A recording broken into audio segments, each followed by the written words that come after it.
Mesdames et messieurs, chers actionnaires.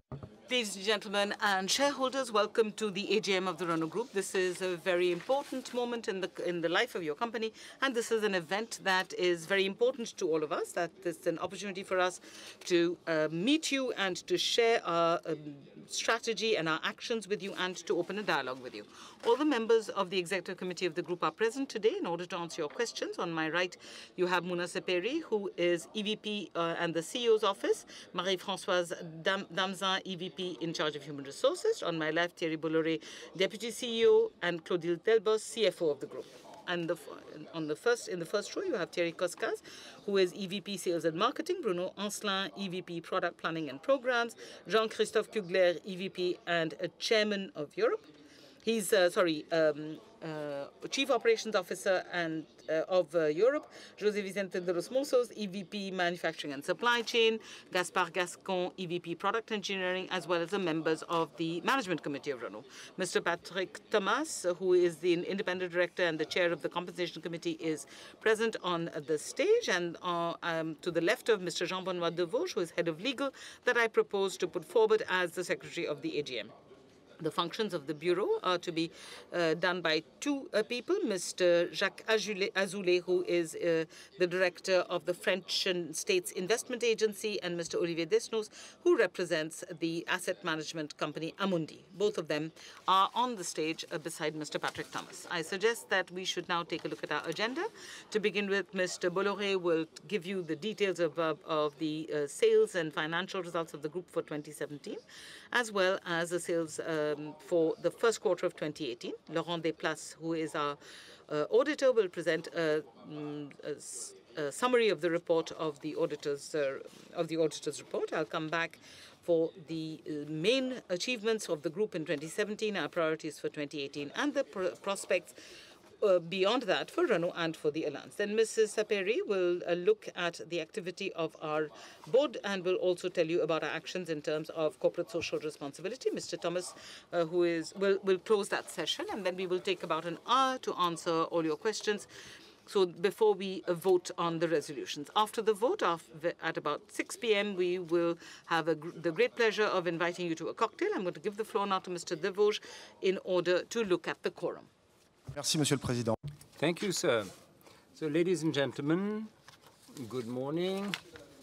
In order to be able to vote legitimately, we need a quorum for the ordinary part, 1/5 of the shares with voting rights, 48,789,350 shares. And for the extraordinary part, the quorum is 1/4 of shares with voting rights, or 6,986,688 shares. The total number of shares in the capital stock of the company is 243,946,751 shares. The attendance sheet states that at things stand, shareholders either present or represented, or as well as those who have voted by mail, are to the tune of 140,940,434 shares, so that's more than 1/4, so that both quorums have been reached, and so we are in a position to vote both for the ordinary and the extraordinary part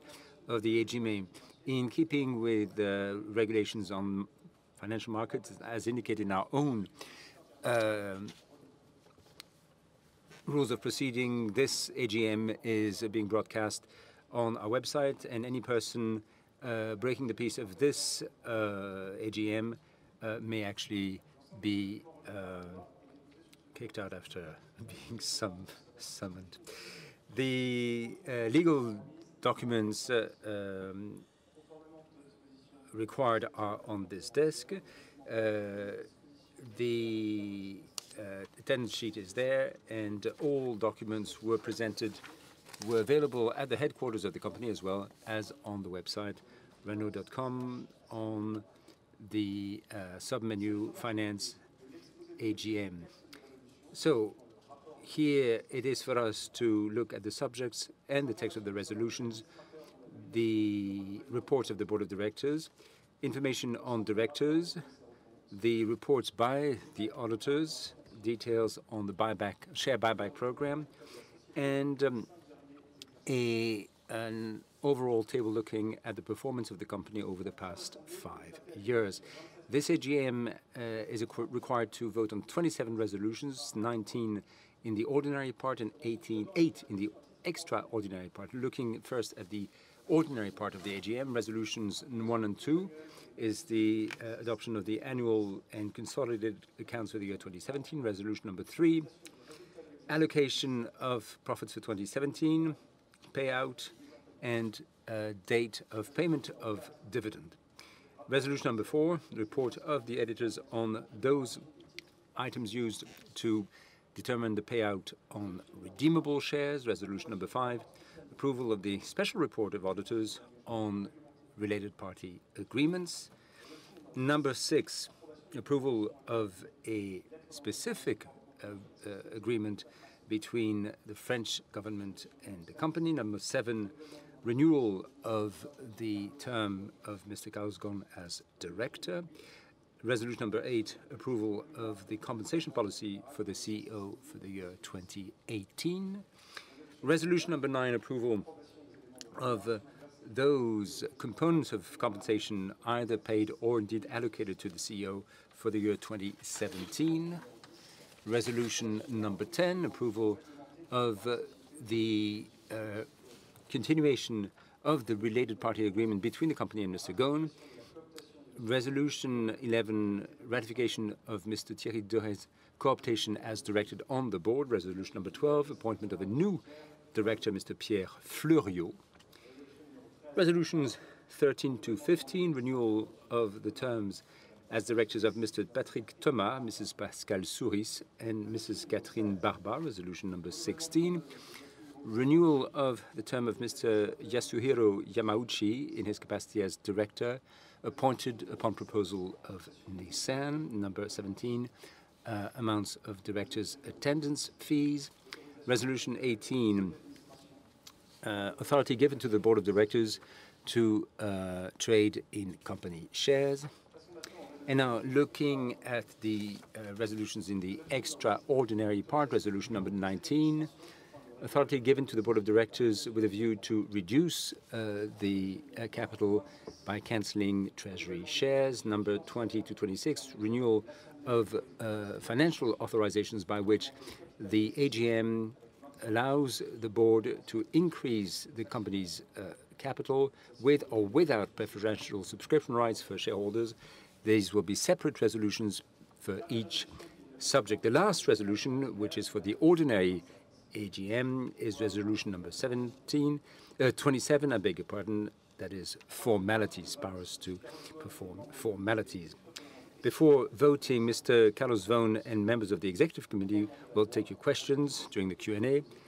In keeping with regulation, answers to written questions were made available on internet, on Renault's website.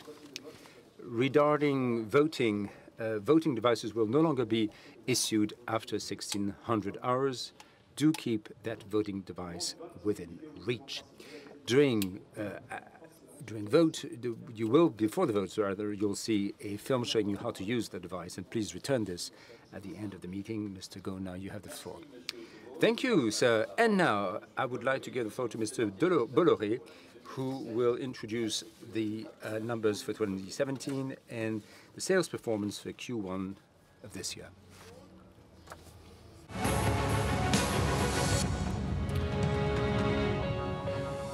Bonjour, mesdames. Good afternoon, ladies and gentlemen. It is my pleasure to introduce the performance numbers for 2017. And more briefly, I will look at the group's financial and sales performance for the beginning of this year. 2017, we saw sales increase, revenue, and indeed current operating profit and net profit all going up. Looking more closely, in 2017, registration was up again, up 8.5% to 3.76 million units. These numbers include Lada. Lada has kept its leadership on the Russian market with 336,000 cars sold. Not including Lada, the increase would have been 7.6%. This performance was achieved in a context on a buoyant market in Europe with a powerful momentum in emerging markets. For the 5th year running, all regions of the group have enjoyed growth, both in terms of volume and market shares, and this has, of course, contributed to our performance in Europe. With an additional 101,000 cars sold compared to 2016, the volume is at a historical high. Renault maintained its position as the second largest buyers thanks to the sustainable growth of segment B vehicle. Lancia is enjoying indeed a growing success, growing 12% over the year. Looking at Africa, Middle East, and India, in spite of the decline in India on what is a very contested market, we've had increase thanks to new sales in Iran and dynamic sales in North Africa and Eurasia. Our brand took advantage of the growth in the Russian market and sales in the region, in the Americas. It is the Brazilian recovery and Argentina that drove us up. Moreover, Quid, which was launched in Q4, has enjoyed a huge number of orders, which should make a difference in 2018. And Asia Pacific grew thanks to China, where sales double. By contrast, sales suffered in South Korea, where Renault Samsung Motors suffered because it lacked new models in what is a very competitive market. Before we look at this, and how these sales translate into numbers in our accounts, let's look at some of the key achievements for 2017. Number one, first achievement, the continuation of our expansion worldwide. Capture was now adapted to India and South America, likewise Quid for Brazil and Argentina, and indeed Alaskan, the pickup model available in Europe. And Europe itself also had a new launch, Duster, and indeed Alpine. Alpine was selected as the most beautiful car at the International Automobile Festival back in January. As a result, in 2017, half our sales were made outside Europe. We sold more than 100,000 units in 12 countries, including Brazil, Russia, Turkey, South Korea, India, Iran, and Argentina. The second achievement is that we kept our European leadership in electric cars in 2017. We had a 38% growth in sales, and our market share stood at 25% in Europe. More than 90,000 Zoe cars were sold since that model was launched. Our ambition now is to look worldwide, especially in China, where we conducted a EGT joint venture, E standing for electric and GT for Golden Triangle, and that stands for, well, that epitomizes the quality of the cooperation between Renault, Dongfeng, and Nissan. And the idea is to produce affordable electric cars, competitive cars adapted to the Chinese market. And the third big achievement is Aftervar's return to profit. Lada has now a 20.25% market share, the highest ever reached in 6 years. Sales were up 17% in a market that was up 12%. That growth enabled us to return to operating profit 1 year ahead of schedule. Let's take a look now at how this sales performance translated into financial numbers, looking more closely at the financial performance then. Back in 2017, Renault's revenue was 58.770 billion euros, up 14.7% over the year. Aftervar's, which was consolidated for the first time, but not including disposals, was 2.727 billion euros.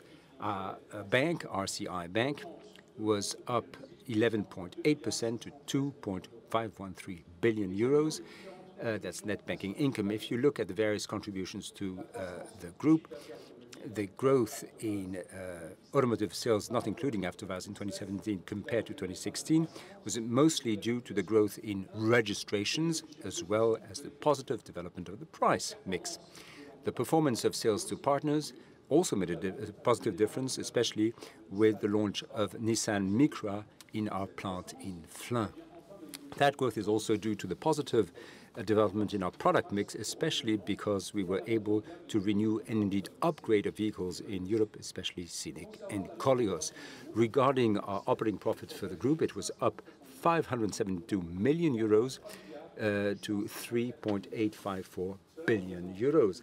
We're looking at a consolidated margin of 6.6%, i.e. 0.2 percentage points more than in 2016, and AvtoVAZ made a positive contribution to this operating profit to the tune of 55 million euros at 2%. Not including the consolidation of AvtoVAZ, that profit margin would have stood at 6.8%. Now then, the performance of that margin is essentially due to sales mostly to partners, but also we were able to cut manufacturing costs without penalizing our capex in R&D. Moreover, because RCI became more profitable and because other automotive activities were more effective, 413 million euros were added to the profit margin. These positive effects were able to make up for the negative effects of Forex and commodities. Associate companies, 2.799 billion euros. Associated companies up 1.161 billion euros. So net profit before tax was 1.667 billion euros at 5.210 billion euros. Not including non-recurring items, it would have stood at 4.987 billion euros, up 18.2% compared to the previous year. As you can see on this slide, the operating performance and indeed the sound and sustainable financial position of the group enables us to pursue our policy of increased dividends. And if you take on board the performance of 2017, what is being proposed here is a dividend of 3.55 euros per share compared with 3.15 back in 2016, and a 12.7% increase in the payout. Now let's look at the outlook for 2018. In Q1 2018, revenue is stable at 13.155 billion euros. And a constant foreign exchange rate, that would have been a 1.54% increase. Automotive, not including AvtoVAZ, is down 2.5%. There's a Forex effect, but also a change in our accounting methods on the constant exchange rate, and without including the accounting standards, the automotive revenue would have been up 3.5% instead of down. RCI was up 25.7%, and that increase would have been 5.8%, not including this change in accounting standards. AvtoVAZ's own contribution is 793 million euros, up 27.7%, a reflection of Lada's outstanding performance. On the 5 first months of the year, the group has grown faster than the market. Sales are up 5.6%, where TIV is up only 4% in Europe. The market trend is still upwards, 2.4%. Renault, that's the growth. The trend is 2.4%. Renault is up 4%, and outside Europe, 7.3% increase. Now, there are some disparities between various regions of the world. In Africa, Middle East, India, sales are down 2.4%.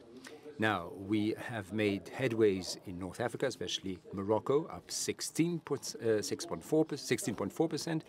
Sales are stable in Iran and India because of the aging of our local product range in what is a very competitive market, especially on the quid segment. We're down 28.4% in sales, but of course, we're taking the necessary commercial steps by stepping up our product plan. In Eurasia, sales are up significantly at plus 18.3%, especially in Russia, where we gained 0.3 percentage points in market shares thanks to Lada. In the Americas, excellent momentum, and we're making the most of that because sales have been up more than 20%. We have recorded sales up 26% in Brazil and 32% in Argentina, mostly thanks to the success of Quid, which was launched at the end of last year. Finally, in Asia-Pacific, sales are down to 17.7%, but if we include the sales of the new joint venture with Jinbei for SUVs, and that's being restructured. For the Renault brand in China, sales are down 4.8%, but we're still waiting for phase 2 of Kadjar in H2. In Korea, sales are down 23% in a market where our success didn't go unnoticed, and the response of the competition was brutal. Our teams are now looking at a counteroffensive with the new Clio and the renewal of the entire range by 2019, starting in 2019. If you look at the new models, new Duster is a huge success. We are well above our expectations in terms of orders, and that model is already number 2 in its segment in France. Quid has been also very successful in the Americas. As we saw with sales, it's already number 2 on the region and in its segment. In Europe, Leader has maintained its leadership in electric cars, but supply is beneath the supply is less than demand, and so we are going to manufacture that in 4 sites in France. We're going to double Zoe's capacity in Flins. We'll multiply by 3 the number of electric powertrains in Cléon. We'll have a dedicated platform in Douai for electric cars, and we will step up the setting up of LCVs, electric LCVs. And now we have to wait till 2019 for any new order of electric car, any order placed today. The outlook for the market in 2018, we're looking at a TIV growth of 2.5% compared to 2017. The European market is expected to grow by 1%, with a 1% growth also for France internationally.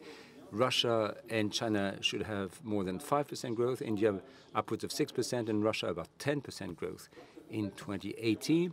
In that context, and including afterwards, the objective for Renault is to increase the revenue on the constant exchange rate while maintaining a 6% level for current operating for the margin, and we want to keep a positive free cash flow for the automotive part of our business.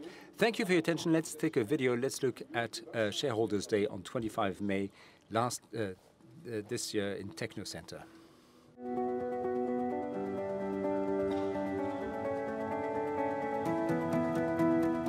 Bonjour à toutes et à tous. 2017 a été un grand cru pour Renault. President Ghosn is saying that 2017 was a great year, significant capital expenditure, expansion in a good financial situation. J'ai beaucoup apprécié les échanges. I certainly enjoyed exchanging with Mr. Ghosn. This was very interactive. He didn't avoid any questions. We announced Drive the Future, and we are very committed to this. We have strong assets, international presence, a much better balanced position, and that will continue. International developments are very much topical, and things are happening in China. Renault is becoming more global. You have cars that adapt to the local markets. Deuxièmement, évidemment. And then number 2, our leadership on electric cars. Everybody's rushing to electric cars, and we are ahead of the game. I was one of the first people to buy Zoe. We're delighted with this. We are very relaxed driving that car. The general public may not be familiar with all the branches of development. For instance, we're looking at batteries, and that will generate electricity in people's homes, and electricity can be used in other sectors. And then on LCVs, that's another part of our development plan, and the Alliance has enabled Renault to do things they would not have been able to do on its own. Autonomous cars, connected cars, mobility services, this is something we have to do jointly. I'm a recent shareholder. I'm very confident in the future of Renault.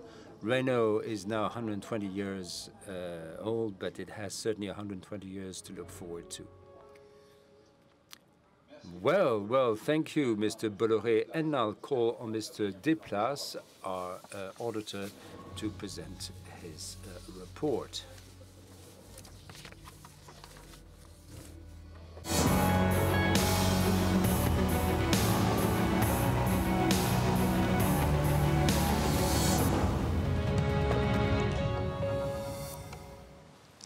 Monsieur le Mr. CEO, ladies and gentlemen, it is my pleasure to present a summary report of the auditors and a number of significant items. The report was made available. You will find it in the registration document. I will simply stick to the highlights for the year 2017. Our reports include the following topics: consolidated and individual accounts, related party agreements, payout on redeemable shares, and 3 reports on various operations considered by the company and concerning the company's capital stock. On resolution number 2, I can assure you that we have certified without reservations the consolidated accounts for the year 2017. The work conducted to arrive at this conclusion took on board the specificities of this company as well as inherent risks. Our audit report includes those items considered to be essential and the work conducted precisely in response to identified risks. There are as many as 5 such risks. The recoverable values of specific industrial assets in the automotive sector, not including AvtoVAZ, the accounting method and the recoverable value of Renault's investment in Nissan, the value of acquisition of AvtoVAZ after its consolidation in the group, the recoverable value of deferred tax assets according to French integration rules, and the recoverable values of RCR's receivables. And for all of these items, we considered the reasonable nature of the estimates produced by Renault. I can confirm that the annual accounts of Renault SA were also certified without reservations. We produced 2 additional reports as part of the ordinary AGM. Number 1, as provided by resolution number 4 on redeemable shares. We recognize the compliance of those items of the variable payout on these redeemable shares, the compliance, that is, with the terms of the issuance contract and the numbers in the consolidated accounts. Second report in resolution 6, 7, and 10 on related party agreements, where you have agreements between executive officers or directors who have connections to related parties. There is indeed an agreement between the French government and Renault regarding the transfer of 1.4 million shares from the French government to Renault. And as part of the renewal of the term of the CEO and including retirement plan, this is also to be submitted to the AGM in keeping with the provisions of the Code of Commerce. You also have related party agreements that were approved in previous AGMs. And finally, by way of conclusion, for the extraordinary part of this AGM, 3 special reports were produced on resolutions that may have an impact on the capital stock. These operations are taking part as within the provisions of the Code of Commerce, no special comments. Regarding the issuing of shares or securities under Resolutions 2224 and Resolution 26, the final terms and conditions have not been set. Therefore, we have no opinion, nor do we wish to speak on the withholding of the preferential subscription rights. Thank you. Well, thank you, Mr. Desplaces. And now, let us return to the highlights of 2017, the outlook for 2018 for Renault and the Alliance at large.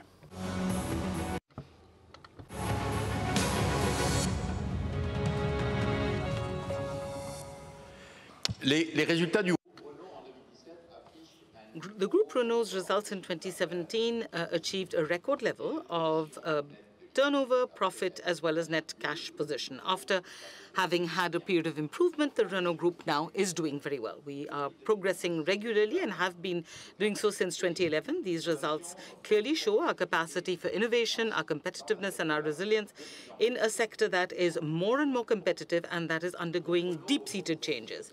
The Renault Group today is based on the fundamentals, very, very healthy fundamentals that have been reinforced throughout the Drive the Change plan. Our operational and financial discipline, coupled with the impacts of the alliance's synergies, have made it possible for us not only to establish record performances, but also to invest heavily in new segments, in new markets, and in new technologies in order to prepare the future. With our newly extended range, which has feature-rich cars and a more balanced presence between Europe and world markets, we ended 2017 on a strong position in order to enable us to face future challenges. We have launched our new strategic plan, Drive the Future, which has been designed in order to ensure that the growth and the performance of the group are durable. This roadmap, which takes us to 2022, is ambitious but realistic. It is loyal to the spirit of Renault, which has been the same for 120 years. We will continue to offer modern mobility for all today and tomorrow. We will fulfill this mission with an objective of a minimum turnover of 70 billion euros with an operating margin of more than 7% while generating positive free cash flow every year. Our growth will be worldwide within the scope of the worldwide presence of the group. By 2022, we are aiming at sales of 5 million vehicles, of which 3 million will be sold outside of Europe. This would represent more than the double of the sales of the group in 2005, the year in which you entrusted me with the responsibility for Renault. And in 2018, Renault should go beyond 4 million vehicles sold worldwide. In order to achieve this, we will use our advantages. First of all, we will maintain our leadership in the electric vehicle. We were pioneers yesterday. Today, we are leaders, and we have every intention of remaining leaders. We will launch 8 electric vehicle models by 2022, as well as 12 hybrid models, and half of the whole range of the group will be electrified. Our offer is going to be very diversified. It will go from compact urban cars to light commercial vehicles, and it will also include crossovers and family cars. Above all, it will be profitable. Over the last 8 years since we have been investing in the segment, we have now reached the second generation of our models, which contribute now to our profitability. The Zoe is still has the best range on the market for its price level, but of course competition is becoming more robust. The launch of a common platform dedicated to the electric vehicle within the alliance will ensure that we can share 100% of electric components, which will obviously help us make savings. As you heard from Mr. Bolloré, this platform is going to be developed in France, which is a pole of excellence for the development and production of the electric vehicle, both for Renault and the alliance. After the electric vehicle, the LCV is also an advantage for the Renault Group. The LCV represents 20% of our sales figure, and that it is one of the segments that is growing fastest and is most profitable. We are European leaders in the segment of small vans, and we have at our backs and French expertise that is recognized by our clients and partners. We aim to extend this European leadership worldwide. We are aiming at increasing our sales of LCVs by 40% by 2022, and we are going to go from 550,000 to 760,000 units sold. Our range should also improve, should become wider, and that should multiply world coverage by a factor of 2, going from 24% in 2016 to 50% in 2022. So we will also we have also, as you know, built an expertise in Renault for affordable vehicles with our access range, global access range, and we plan to completely renew the range in order to support our ambition of going from 1.3 million units sold in 2016 to 2 million units sold in 2022. Among the pillars of this growth, we have Russia, where AvtoVAZ has announced that it has come back to profitability last year with a very strong performance of the Lada brand, which continues to be a leader in the Russian market. And then we have China. We have just signed 2 joint venture agreements, which will make it possible for us to go into the electric market with the Kwid EV, as well as on the LCV market with the Jinbei brand. In this country, we hope to have annual sales of 550,000 units by the end of the plan. We are constructing our presence very patiently in the world, and we are doing the same for our image. In Formula One, excellence is about technology, men, and time. The fractions of seconds that mean victory need several years of work and investment. Since I decided early 2016 that we should have our own team, the Renault team, we have been progressing year after year, race after race.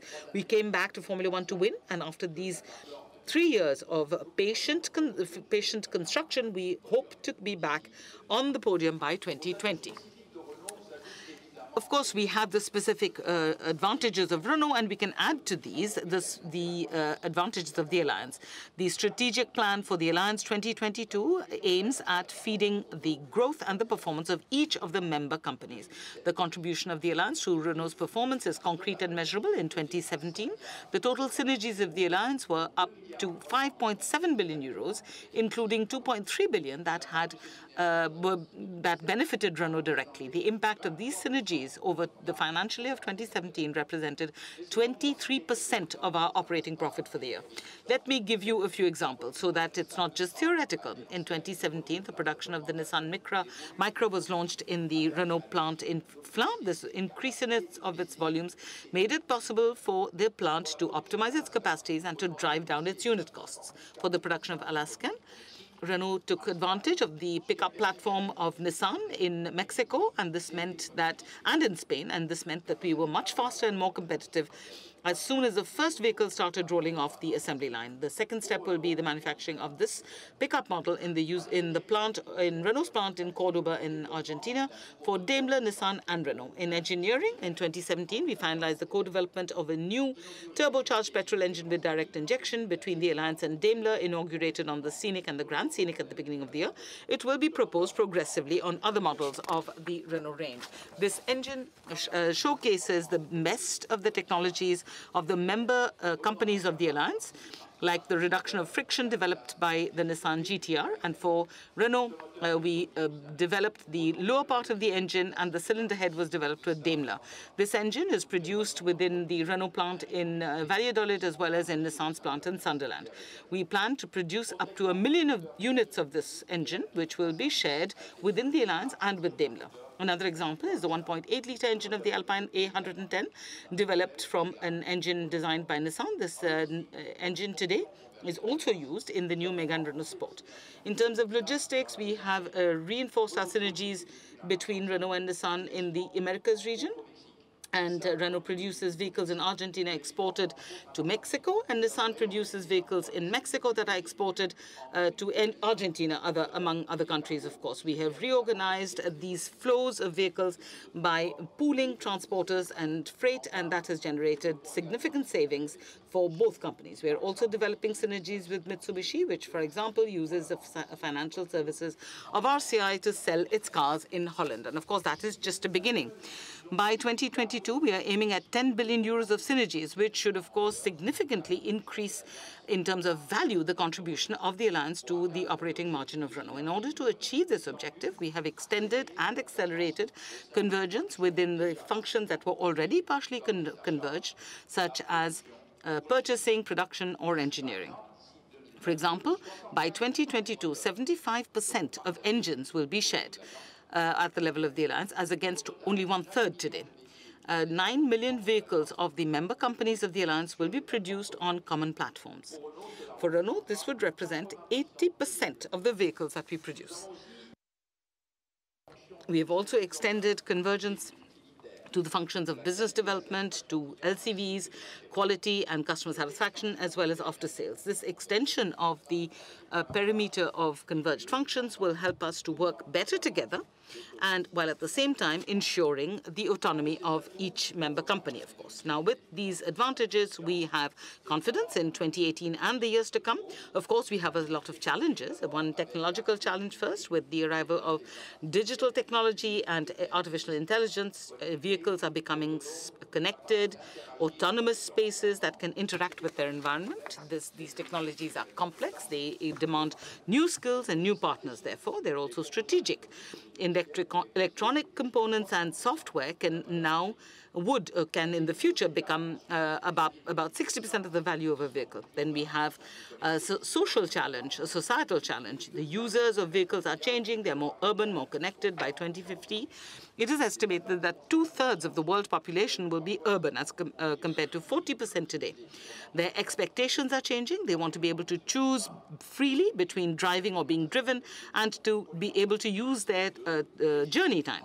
And now regulations, of course, today regulations on polluting emissions and CO2 of course, regulate about 85% of sales of vehicles in the world, and more than 10 countries have decided to forbid the sales of non-electric vehicles by 2025 to 2040.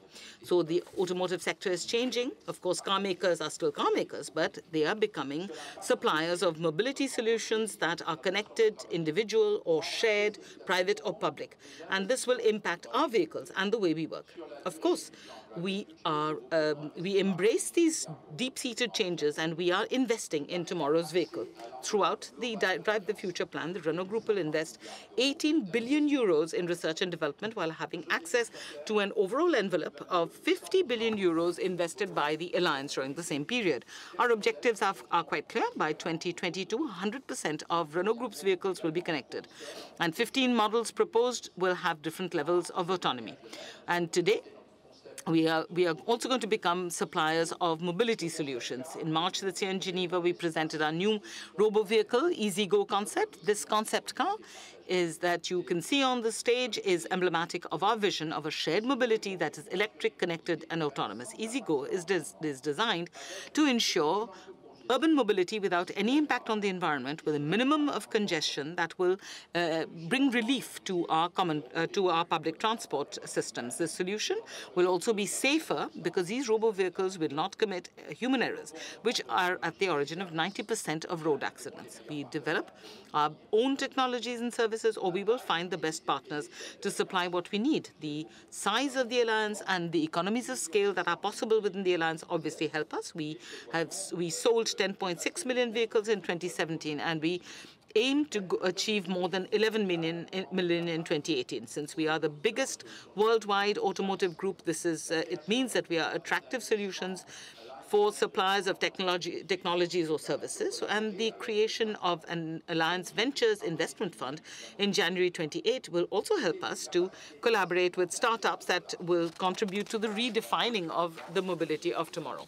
The Alliance Ventures fund is concentrating on technologies linked to electric, connected, autonomous vehicles, as well as other mobility services.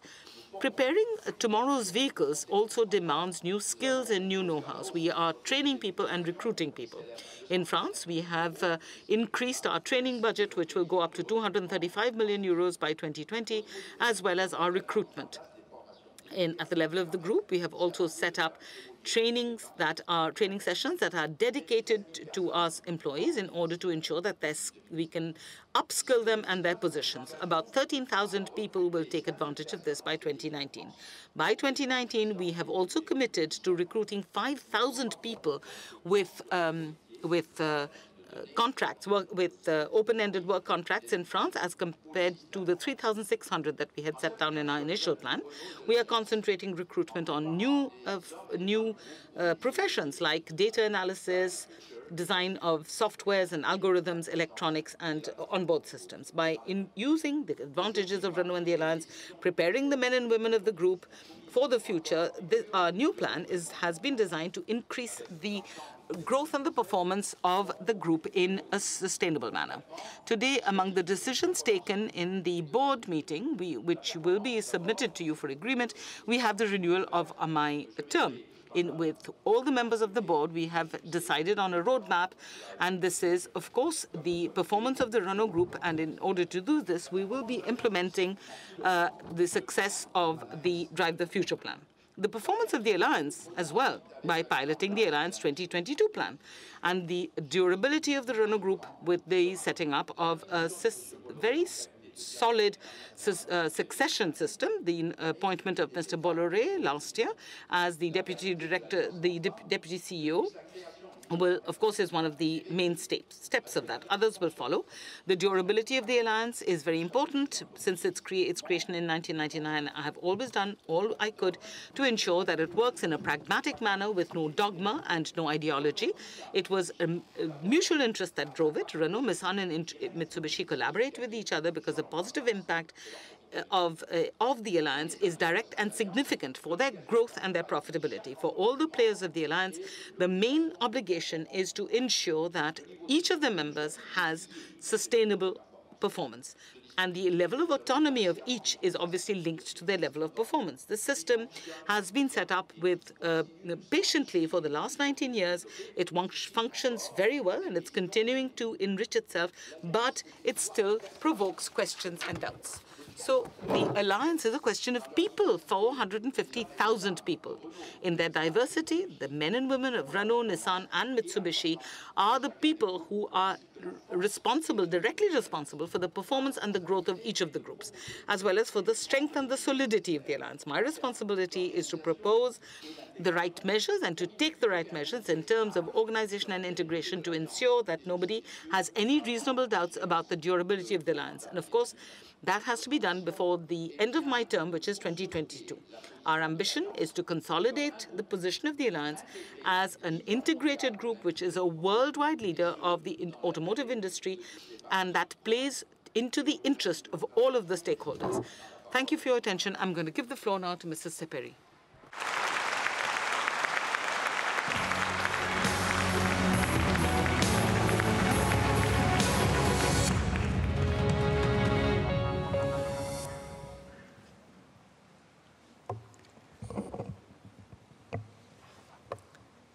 Mesdames, Messieurs les actionnaires. Ladies and gentlemen, shareholders, it's a great pleasure for me to present the makeup and the activity of your board of directors. In 2017, the board progressed in terms of its experience, its skill, its independence, and its ethics. With its chairman, it is made up of 19 members that represent different stakeholders.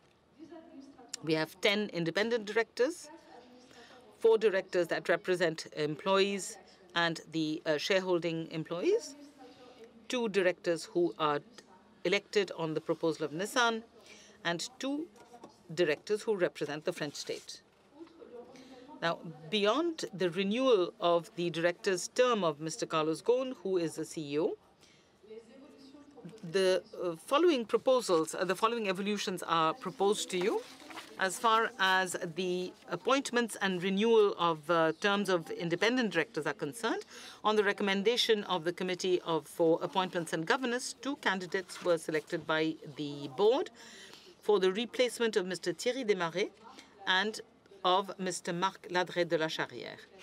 I would like to take advantage of this opportunity to thank them very warmly for their remarkable contribution to the work done by the board.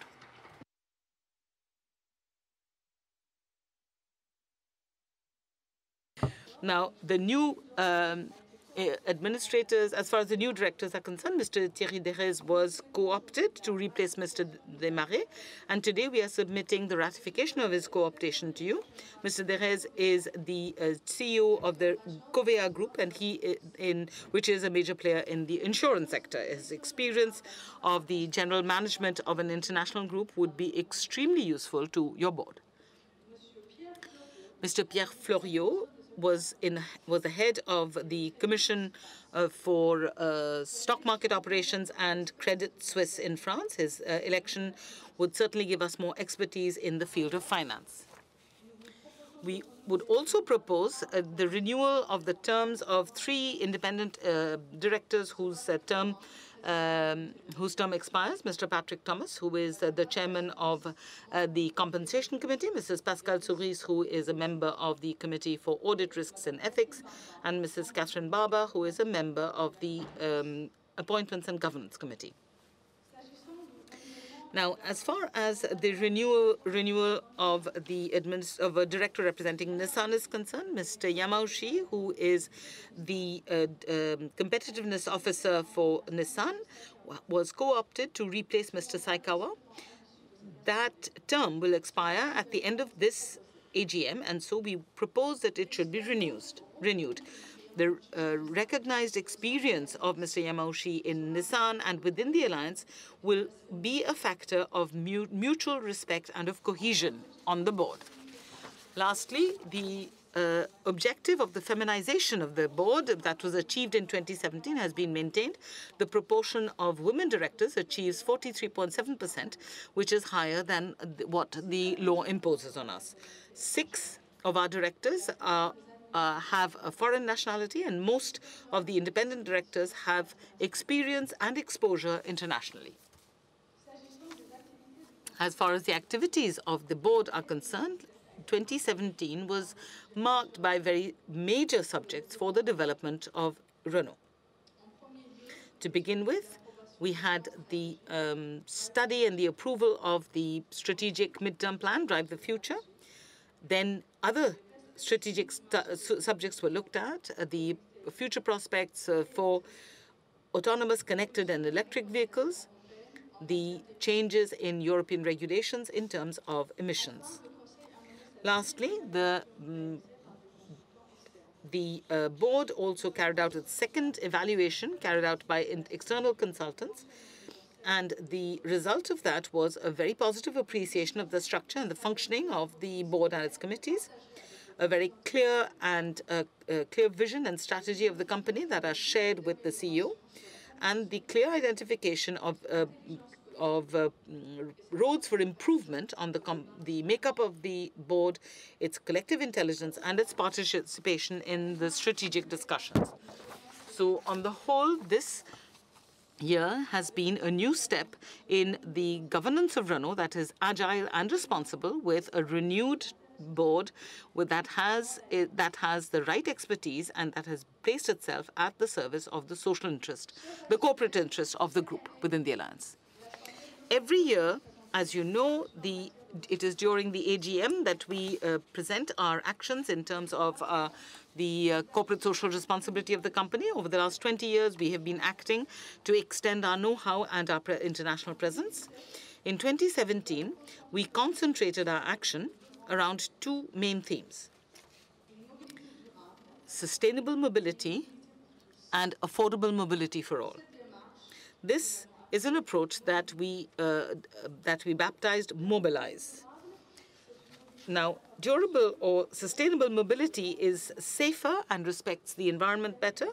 On this point, Mr. Ghosn presented our commitments in terms of the electric vehicle, which is zero emissions. Today, I am going to talk to you about what we have done for mobility for all. This mobility makes access to education possible, and it also makes access to training possible, as well as inclusion through social entrepreneurship. The first priority is access to education for all. Making access to education possible is the priority of the Renault Foundation.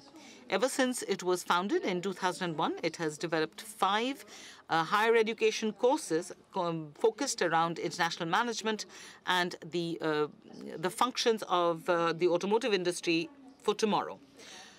To date, more than 1,000 students from 35 different countries have been accompanied, and 96% of them found a job after achieving their diploma. This year, the foundation is going to extend its action further. We are supporting 3 associations that are struggling against school dropouts in France and have accompanied up to 100,000 students per year. Internationally, local Renault foundations are being set up in Portugal, in Romania, and also in Morocco.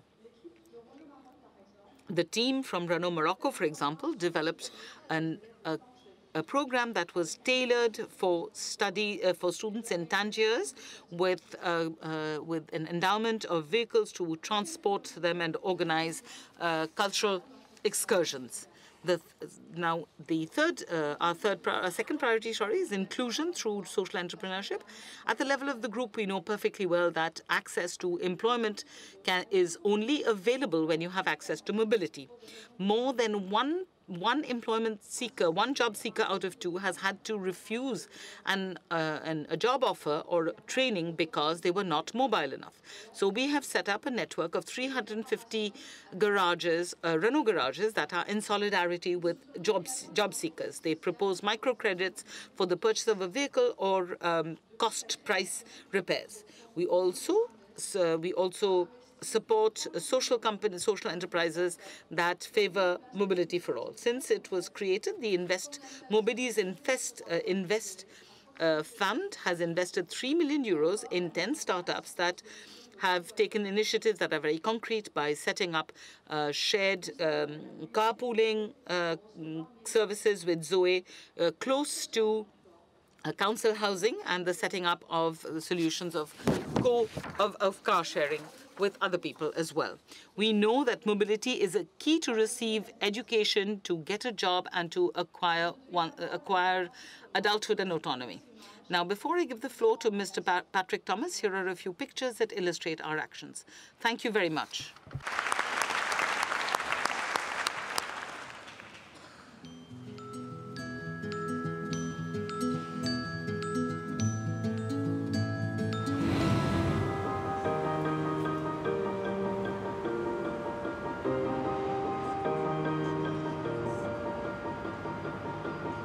Un día normal mío, para ir al colegio, me levanto. Every day when I want to go to school, I have breakfast and off I go, but that's when I get worried. Because I'm always afraid of being knocked over by a car. So I walk with my dad and trying to stay away from cars, at least on the far side of the cars, because one never knows. And today, I actually decided to take a bicycle, and I had the feeling it was like I was driving a car, because I had to stop at traffic lights and such like, and I had the impression I was like a grown-up, actually driving. And these little books that tell you how to abide by driving rules really makes a difference. And kids, when you learn to drive as a child, learning the rules as a child, then when you're grown up and become an adult, you become a safe driver. And Renault mobilizes investment in Totem Mobile to roll out its mobility offered. Our company calls L'Authentique. And here we have people who work 6 p.m. till 2 a.m., so they work at night. But at that time of day, there are no buses, no subways. And so we came up with this app called Totem, which is sort of a car pooling. And what it is car sharing more to the point. You park it somewhere, and when you're done, somebody else can use it. And so some of us can't afford to have their own cars, and so this is a nice solution, easy to drive. It's silent because it's electric, and it's small, so it can squeeze in traffic. And so I feel that I can go where I want to do. And thanks to that small car, I was able to keep my night job far away from where I live, and so that has given me wings, as it were. I can start building a life for myself. And in Turkey, Oyak Renault is working to help handicapped people keep a job. And so this person speaking in sign language is saying that he was able to get a job. When he worked in another company, he wasn't able to keep the job, but now they're allowing him at Renault to stay with the job. And used to be they needed a sign language interpreter, but the thing is at Renault they do have sign language interpreters. And so thanks to that I was able to be trained, and I got a job. And when they found I was able to work on my own, and indeed with other people I was able to communicate, well, I became a full member of the team. And indeed there are other people working at Renault who know sign language, and so we can communicate in us, and so therefore I feel fully integrated in the company.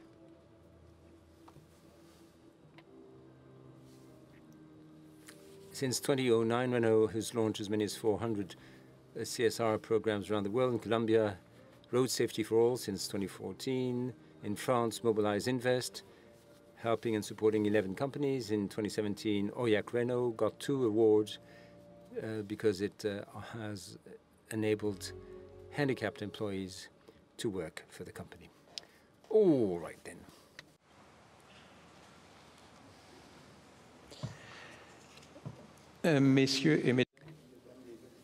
Ladies and gentlemen, shareholders, in my capacity as chair of the Compensation Committee, it is for me to itemize those components of the compensation package of your CEO. It is for you to vote on 2 aspects: the actual compensation policy for the year 2018. This is as part of resolution number 8.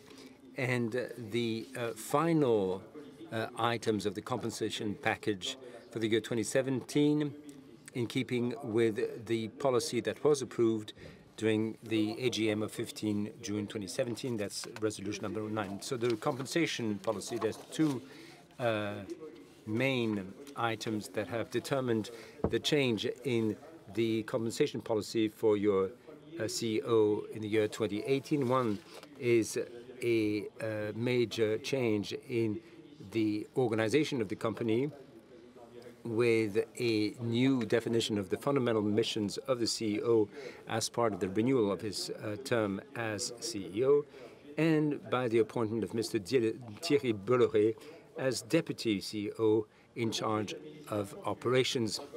The Board of Directors, upon the recommendation of the committee, has decided, in line with these developments, to adjust the compensation structure and bring the total amount down, which is something he himself was more than happy to accept.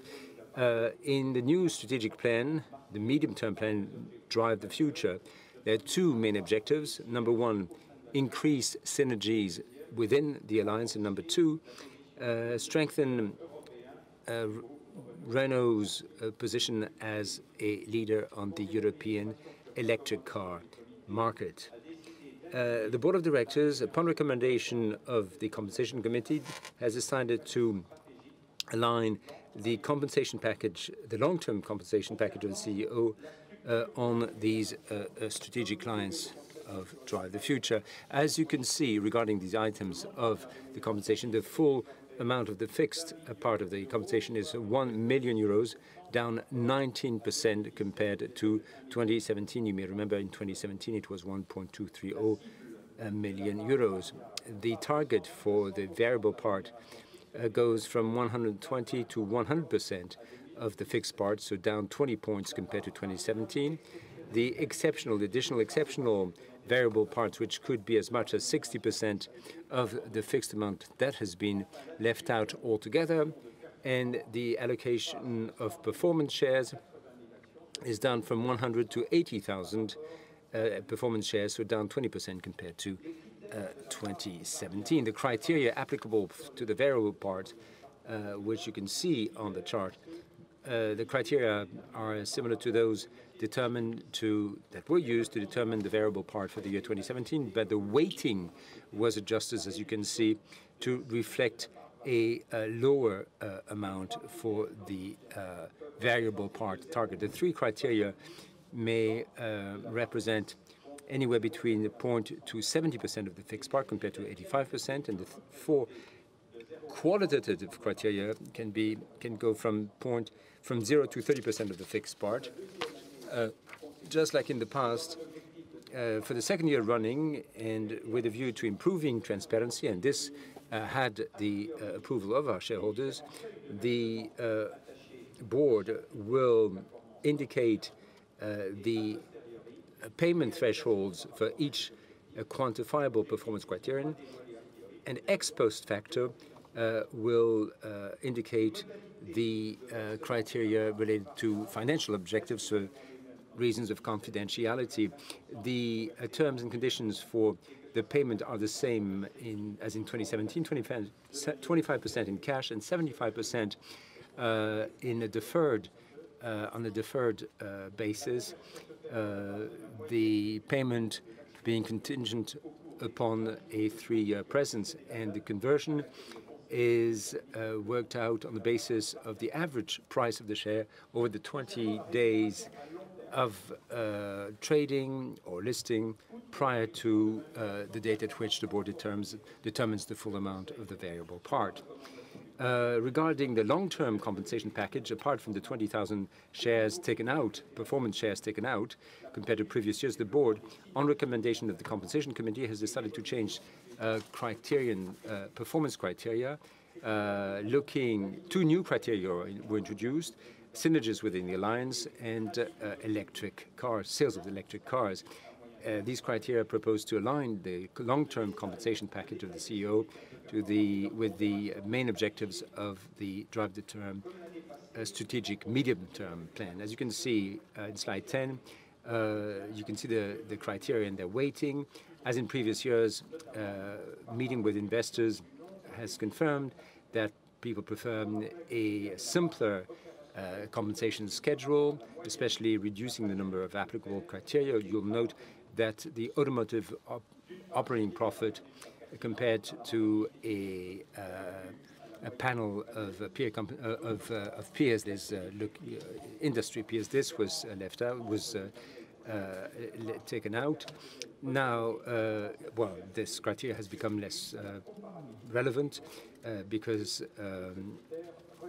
we are looking at the average of the panel. Activities on the automotive operating margin tend to diverge, and that means that you have less comparability. The free cash flow makes it possible to have a more efficient way of measuring the profitability, and the board has decided to change the weighting of these criteria to reflect the importance of these criteria in the performance of the medium-term performance of the group. Now, the post-term advantages, that is, the benefits, have remained unchanged. Upon the renewal of Mr. Ghosn's term as a director, you have been asked to vote on maintaining the retirement benefits of the CEO, as was introduced by the executive committee. Let me draw your attention to the fact that the CEO receives attendance fees in his capacity as director, and he has an additional benefit in kind with a health insurance additional coverage. Let's look at the items for the compensation package for the year 2017. The main items of the compensation policy that you approved in the AGM of 15 June 2017 are shown on the slide. In assessing the rate of achievement of these criteria for the performance for the variable part, to work out the variable part of the compensation, the committee took on board exceptional performances achieved in 2017. You have the details on the slide.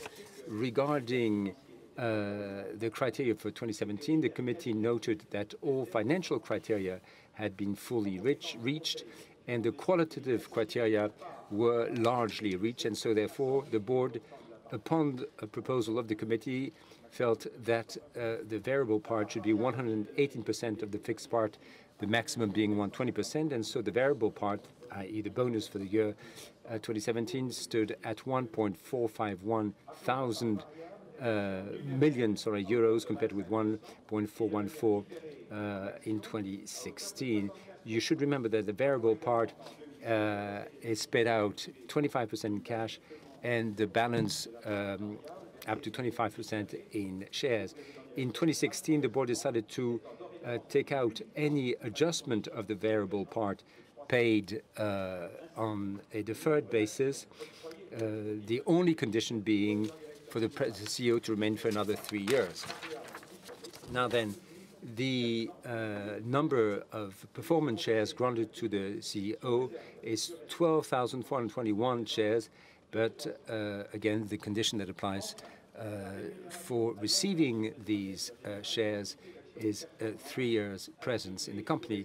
Finally, the long-term compensation of the CEO includes performance shares allocated, provided, the CEO remains for 4 years, and performance criteria have been met for on a 3-year basis from 2017 to 2019.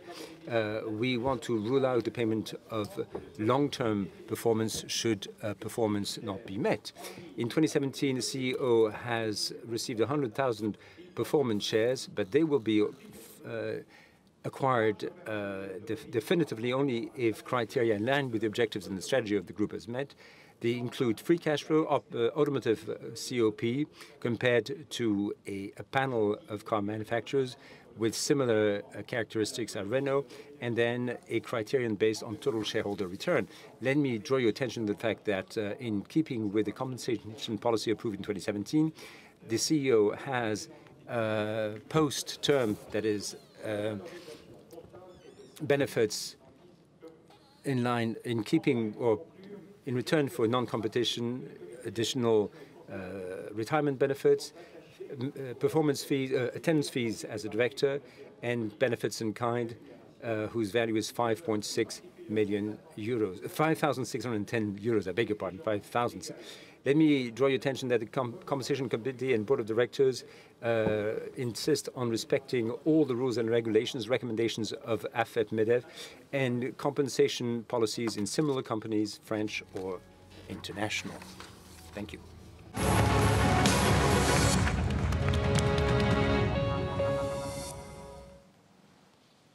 Merci, Madame Seperi et Monsieur Tomasz. Well, thank you, Mrs. Seperi and Mr. Tomasz, for these statements.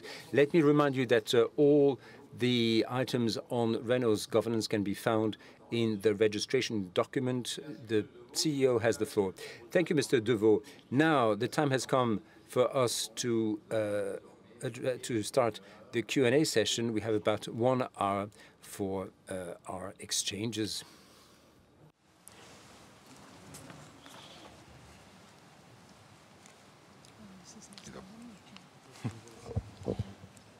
Mesdames et Messieurs, Monsieur Ghosn et les membres du comité. Ladies and gentlemen, Mr. Ghosn and the Executive Committee can take your questions. As we indicated, answers to written questions were posted on Renault's website. This session is about 1 hour. For its good order, we ask you to keep your questions short, no more than 1 minute, to give the floor to as many people as possible. We want to have diversity and quality in our exchanges. Should anyone decide to break the rules, they might well be, the microphone might be cut off. Please remain seated. If you have a question, raise your hand. And I will now give the floor to our CEO for this Q&A session. All right, so we have a first question from the audience. Question number 1.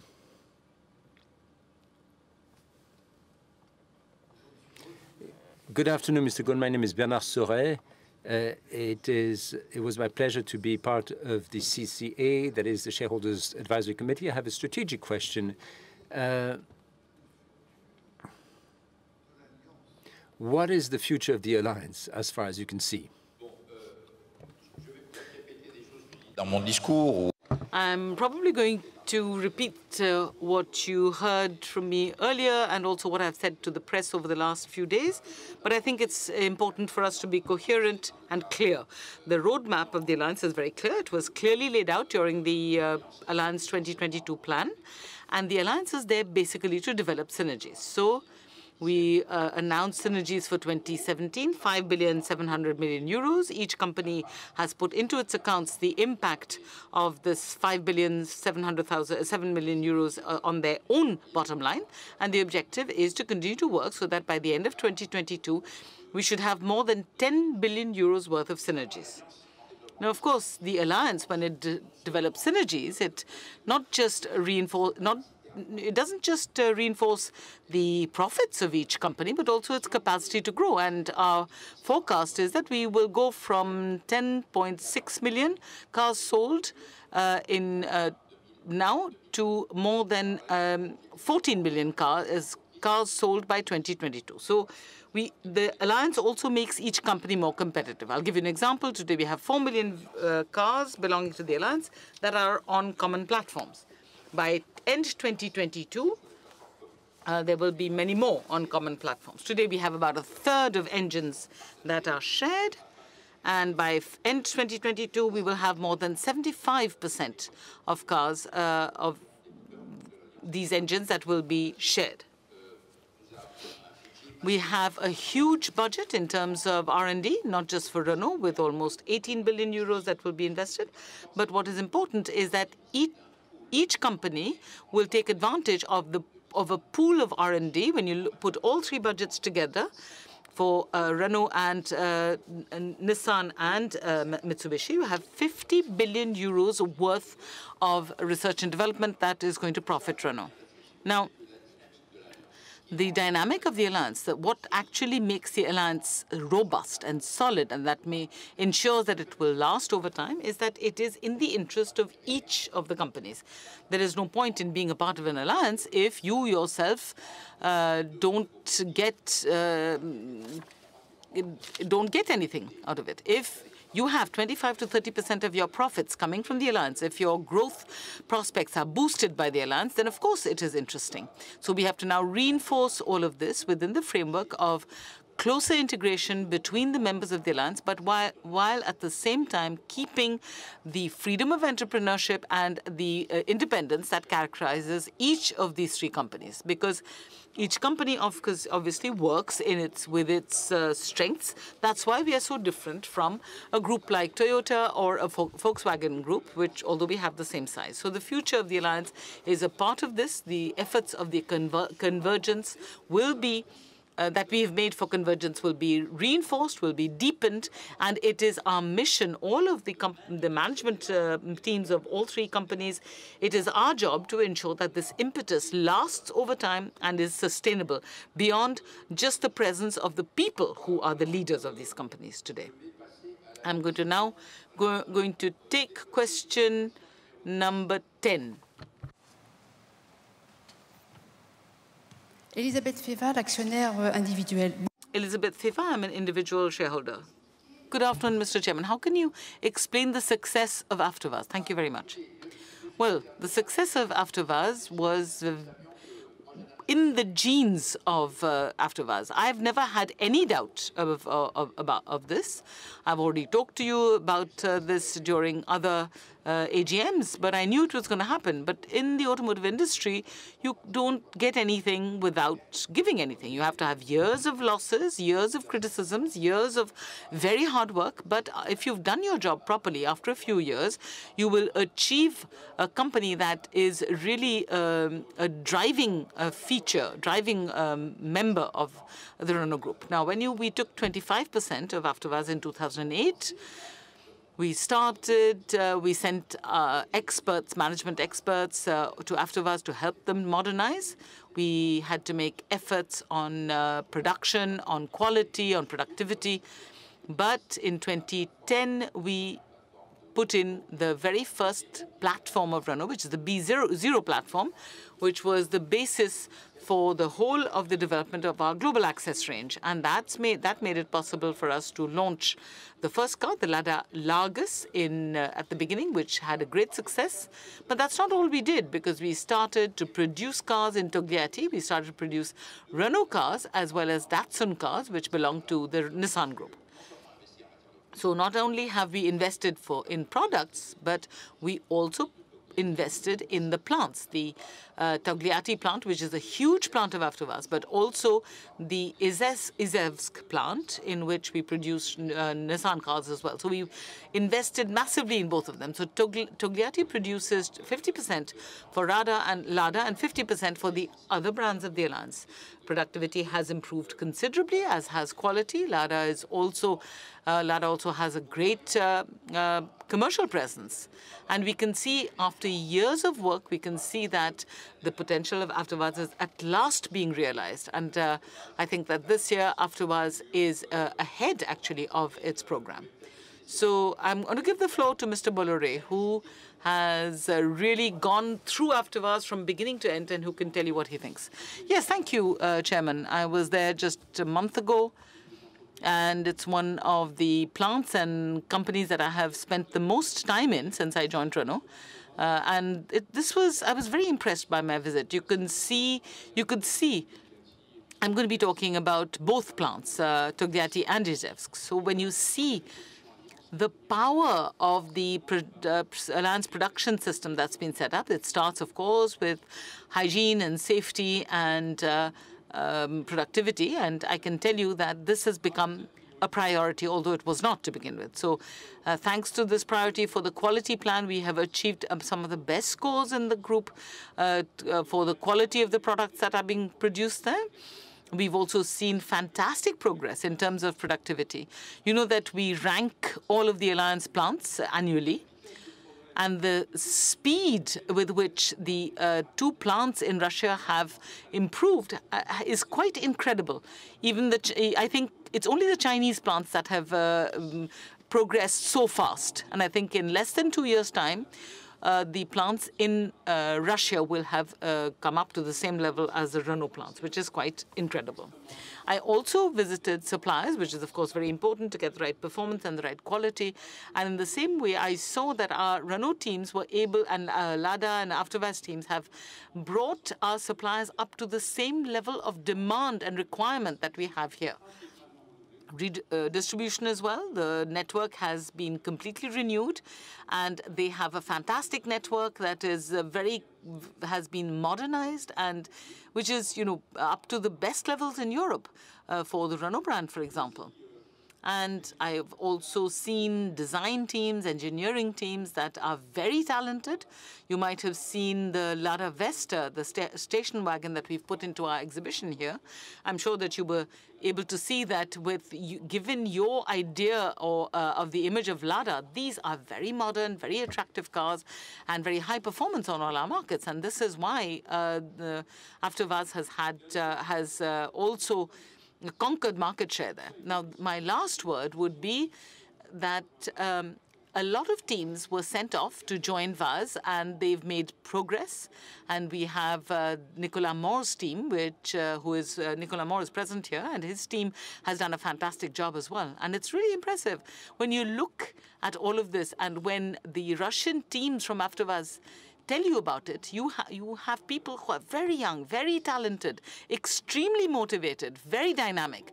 And they are at the same level as any other country in the world. And they are very proud to see Russian industry coming up to the level of quality that it has, that AvtoVAZ has today. And they are happy to contribute to it. Okay? I'll take a question in the room, question number 5.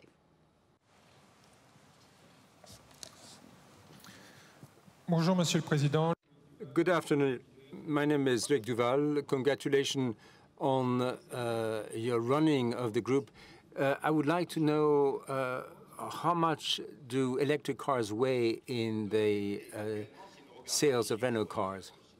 Well, if we look at the numbers, right now, they don't account for much. We're looking at about 2% of sales Europe-wide of electric cars. Mostly, we sell them in Europe, our electric cars. This is not to say that we're not present on other markets, but we're still looking at about 2%. Still, we haven't yet, as it were, reaped the dividends of our investment in electric cars. I mean, we've been investing in the past 10 years, but you will start seeing you'll start getting the dividends, as it were, of that investment in the next few years. We've just doubled the capacity in Flins. We will be using capacity in Douai with the new electric platforms. We'll be multiplying by 3 the number of electric powertrains. We have a Kangoo Z2, which is another electric model. So we are ramping this up. Of course, the general rule in any innovation is that what usually happens is that you tend to overestimate the speed, as it were, the rate at which innovation will take place once it's started. I mean, we thought we would be going much faster than we actually did, but now we've reached the other. Conversely, we've underestimated the growth in demand. Now that the technology has been established, there is huge demand, and we cannot really meet it. We are not in a position to meet the demand. We're stepping up capacity. We're not the only ones falling short. A number of us have been in this, but now we're chasing batteries left, right, and center with our suppliers. We're desperately looking for batteries. We provide electric powertrains, not just for Renault, also for Nissan and Daimler as well. So we find ourselves in a position where, having spent years working hard and tediously, having received mixed results, suddenly now it has gelled. There's a total convergence of markets, countries, analysts. Everybody agrees that the future is there. It won't be only electric, but it certainly will be part of the future. There's a sudden pent-up demand bursting forth. So in other case, there's a huge demand of electric cars, not just now, but in the coming 5 years. That will be, as it were, a growth engine, if you pardon the pun. It is profitable growth compared to our competitors. I can assure you that at this stage, none of our competitors make any money on electric cars. So they find themselves in a position where we were back 4 or 5 years ago, but now we're in a position where we have a sound technological basis. Our technology had been tested out. We're moving out to the next technological stage, and our products are now profitable. So at the end of the road, literally, by 2020, the landscape will be very different from what it is today. We went through hard times first, but now we are moving on to the offensive. C'est une autre question. C'est une autre question. Alors, There was another question, but we'll first move on to question number 9. Number 9. Good afternoon, Mr. Gunn. I'm an individual shareholder. On electric cars, I do have a more specific question about Zoe. Zoe gives, of course, a beautiful image to the company, but what will be the successor? Would there be a change stylistically, or will you keep the same manufacturing platform? Well, Zoe, as it stands, is the best-selling European car, electric car in Europe. Had it not been for capacity issues, not just for ourselves at Renault, but also our suppliers, we would be number one for a simple reason, that the price is quite affordable, the range is very competitive, and so when we've doubled our capacity in Flins, well, not only will we be building the present Zoe, but a new Zoe as well. Now, speaking of which, I will give the floor to Mr. Bolloré, who will tell you more. Well, the new Zoe will be new, in as much as we're looking here at a significant change of what's inside the car in terms of connectivity, but also the combination of functionalities. But an additional point is we are amazed at the speed at which improvements occur in terms of the performance of electric powertrains. If you look at the range of batteries, the progress is much faster than expected, and things are going even faster still. And we're looking not just a medium-term projection, but short-term. So Zoe, next Zoe, will be a huge additional asset. So we're very confident in that. Right. Well, and about electric cars, and on the right-hand side, people want to hear about hydrogen powertrains or engines. It's not either or. Hydrogen are also zero emission. They fall in the same sort of general family of non-polluting or non-emitting cars. We're working on fuel cells. We're working. Well, we were pioneers on electric cars, and we have to, as it were, convert the trial. This is not to say that we're leaving hydrogen out of the picture, but this is not for the immediate future, because there are a number of technological cost and safety challenges before hydrogen technology can be mass produced. Having said that, we will be looking carefully at developments in hydrogen technology as part of the alliance, but also as part of our partnership with Daimler. But we're a bit more skeptical as to just how fast that technology can be rolled out. Again, this doesn't mean to say that we don't believe in it. We do believe that this will complete the zero-emission picture, but there remain a number of safety issues, generation of liquid hydrogen. There's the cost of charging up hydrogen-based powertrains. So I don't believe we'll have a commercial rollout in the next 5 or 10 years. We're looking at beyond the 10-year range. And even then, if you look at the competitive advantages of hydrogen, that's because as things stand today, electric powertrains have their limitations, but these limitations will diminish as we go along.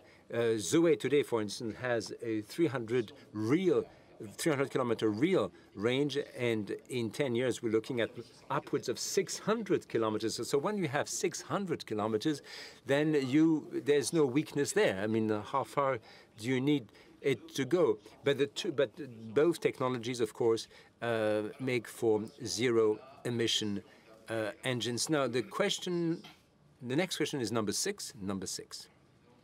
Good afternoon. My name is Geoffrey Trust. We have 7 questions that were put to the board of directors, but we did not find them on the website. This should be noted, and we would like the board to answer the questions. Can I have 2 questions out of the 7, just to keep it short? Number 1 for Mr. Tomasz, who is chair of the compensation committee. There was a restructuring of Nissan. There was a separation of powers. This would have been an opportunity to do the same at Renault in 2017, and if not, when will this be done? And a question for you, sir, Mr. Ghosn. When the French government took up new shares in the company, there were renegotiation with Nissan. Now we're back to square one with the government, but we didn't return to the status quo ex ante with Nissan, which means that Renault's position in Nissan is weaker. Can you tell us why we did that? And then, as a shareholders, I believe that Mr. Seperi is brilliant, but as a shareholder, we would like a member of the board to tell us about new members, because it would make more sense for an elected member of the board to speak about this. Mr. Tomasz, what do you have to say on question number 1? I believe there was, well, the separation of powers, as it were, between presidency of the board and chief executive officer. Well, you know the position of Renault, and you know the history of Renault and the role played by the present CEO in defining the vision of the company, but in implementing that vision for the past 10 years. There's a big question, of course, when we'll need to find a logical transition, a succession and a smooth transition when a new leadership team takes over. The board has discussed the matter, talked with the CEO. We felt it was reasonable to keep in the hands of a single person both jobs of chairman of the board and chief executive officer. He will be renewed in this capacity for a new term, presumably. This is not to say, of course, that this situation will stand till the end of the term, because Mr. Ghosn has indicated in an interview that he just might, well, the two functions might actually separate during his term. So we've had lots of discussions about this, and we felt that it was essential for the time being that Mr. Ghosn should remain both as CEO and chairman of the board. But you will note that we have a deputy CEO now in place. Right then, and for question number 2, it's a legal issue because, of course, you said there was an agreement. Why is it not implemented? And I can reassure you it is being implemented. Minister Seperi will tell you more. Yes, well, no, in fact, we do have an agreement, and it has been validated by this AGM, and it is being enforced. So even though the French government only has a 15% stake, we still have the previous status. But you had a second question regarding that agreement between the French government and Renault. Could you repeat it? Well, previously there was an agreement under which Renault had a greater say on the board of Nissan, and under the new rules, that was introduced because the French government increased its own stake in Renault. Nissan's say was less. But why is it now that the French government is back to a 15% stake, why don't we go back to the previous status, which enabled Renault to have more say in Nissan's matter? All right, well, the answer to this is that what we have today is what we have under the contract. There was no talk of going back. However, you have to know that the contract with the French government and Renault effectively formalized what had been for many years an informal understanding of non-interference on issues of governance, on both sides, by the way. In other words, there are very few issues on which the board of directors of Renault, that is, Renault has decided to basically accept all the decisions of Nissan's board. And the only issues where we do have a say is when appointing directors at Nissan other than Renault directors, compensation and their participation in a AGM. Having said that, if you have a question, you will get a full answer from the board of directors. And now we move on to, we need to show a video that is question of the day, of Shareholders Day. Hello, I'm an individual shareholder. Good afternoon, sir. I have a question. How do you see the development of the autonomous car in the future? Well, Mr. Cohn, I think that it's going to develop very, very fast. As you know, we've already invested a lot of money. There'll be a lot of autonomous cars coming in at the end of the plan. When we talk about autonomous cars, we're not just talking about driverless cars. We are talking about cars that have several degrees of autonomy. So the driver can decide whether they want to take over or whether they want the car to drive itself. And then the end of the spectrum is, of course, driverless cars. And I think that these are going to be developed strongly for several reasons. First of all, because of the idea of leisure, of quality of life, of safety, etc. So there we can see that with AD1, which is basically on highways, where clients today in different cars, in Japan, for example, to begin with, and very soon you will have that in Europe as well. They'll be launched in Europe. I think for us, Clio will be the first car to have this function. So it's an option which you pay for, and we've noticed, for example, in Japan, that more than 50% of the cars people who ordered these cars wanted this option. So this is something that the client is ready to pay for. But I think that there's another reason why I think, say, self-driving cars or autonomy will come in. It's because of safety. 1.4 million dead per year on the roads worldwide. When you develop self-driving cars, you are putting cameras and sensors everywhere. And so the car can take over, and car will make fewer mistakes than human beings. So more than 80% of accidents are due to human errors. So of course you can't eliminate all of them, but even if you take out of the equation 60 or 70%, that means 700 to 800,000 people whose lives will be saved on the roads. That's huge. And that is why this technology, which is going to, it's just at its inception, which is going to demand a lot of effort, a lot of investments, a lot of type approval from states. Nobody's going to stop it because its consequences in terms of human safety are huge. So we are very much a part of the race. I can tell you that the declaration of all the drivers, everyone seems to have moved forward a lot. But we think that we have a great position in terms of the development of autonomous cars, not just as Renault, but as the Alliance. Now, question number 7.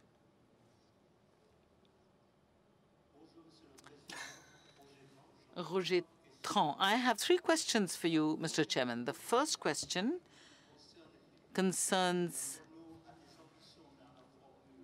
Renault's ambitions in Formula 1. So are you going to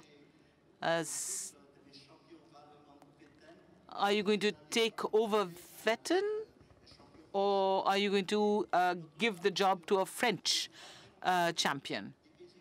Also, you are manufacturing vehicles in Iran. So what's your position there? Because Mr. Trump wants to obviously have more sanctions. He wants to inflict more sanctions on Iran. And my last question, with Mr. Bolloré, with Mr. Vincent Bolloré, do you plan to replace the Autolib vehicles? Because apparently there's a discussion ongoing right now with that group. Thank you. Okay, now, Formula One. For Formula One, as I've told you, our objective is to win, but to win in the right and responsible economic conditions. We do not want to spend hundreds of millions of euros. Mr. Stoll, who is in charge of Formula One and who is here with us, he has a budget. Now, obviously, if he had no limited budget, he would obviously go out there and recruit the best pilots in the world, the best drivers in the world. So, you know, the drivers only come when you propose enough money. He can't do that because we need to stay within a responsible financial framework. But we are going to win. We are not going to be the highest spending team. But we've proved in the past that we can win in Formula One without, you know, spending the most money or having the best drivers. So the objective is clearly to win. So Vettel now is working with Ferrari. He's doing well, wonderful. That's great for them. So our first objective is to have drivers who will make it possible for us to win, but also drivers who attract attention on our main markets. So a French driver is great for us because France is one of the main markets of Renault, and it's actually our number one market. So if you look at markets in the order of importance, we'd love to have a French driver, then we'd love to have a Russian driver, we would love to have a Chinese driver because we would attract the attention of 1.3 billion consumers.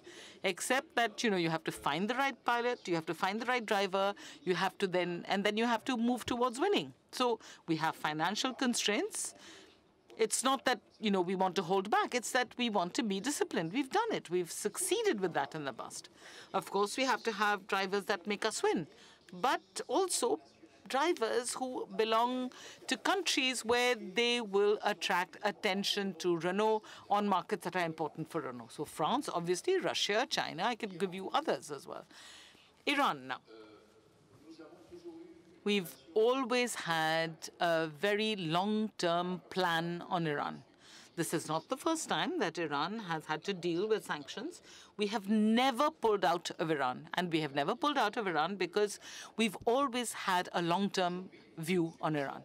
Today, we have to deal with the sanctions that were decided upon unilaterally by the US president. So we're not going to pull out of Iran.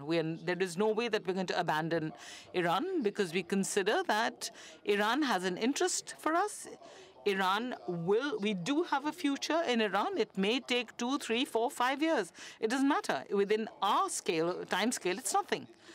But we're not going to do that to the detriment of our interests. We will always ensure that our presence in Iran does not give rise to measures taken against us by the American government. So we are going to have a direct contact with the American administration to ensure what we can do and what we cannot do.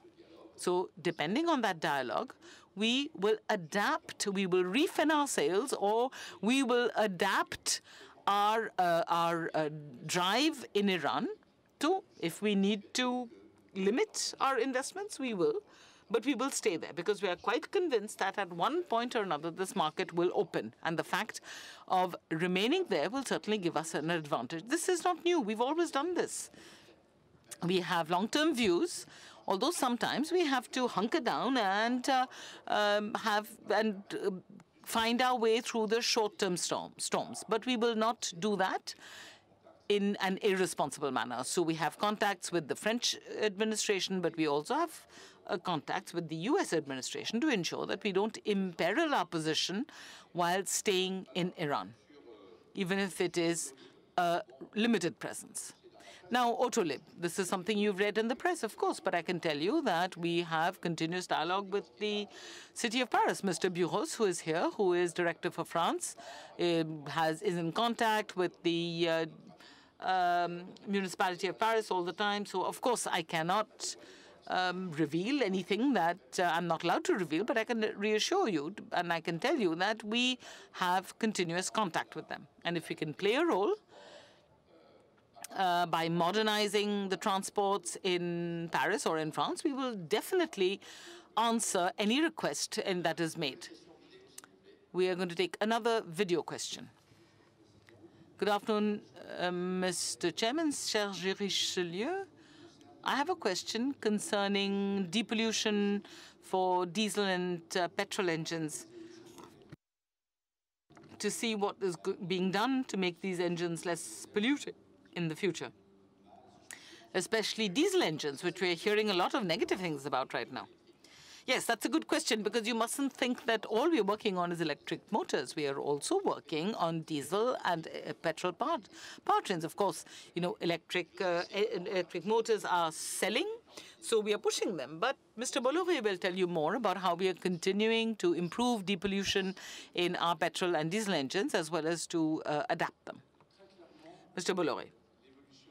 Well, clearly, you've seen that approval protocols have changed. You know that NEDC is coming to an end at the end of the summer, and we will have to apply the new WLTP protocol from September onwards. And we are going from the Euro 6B standards to Euro 6C standards. Now we're going to have to apply Euro 6D temp standards from autumn this year, and they will be Euro 6D full in 2021, and from 2019 onwards, it's going to be Euro 6D temp everywhere for everything. So we are transforming our petrol and our diesel engines, and we announced this in our midterm plan. We are limiting the number of diesel engines that we are producing, but we are not limiting the sophistication of these engines and the introduction of new technology, the most advanced technologies, to ensure that we have great depolluted diesel engines.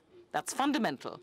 It's quite clear that diesel engines that we will have, that will go through the new standards, will be very robust and very high performance. For petrol engines, I would like to share with you my perception, and God knows that this is a daily combat to transform our petrol engine range. But we are taking these new protocols, these new type approvals, as a huge opportunity and not as an obstacle. It is going to help us completely renew our full range of petrol engines, and that's what we're doing.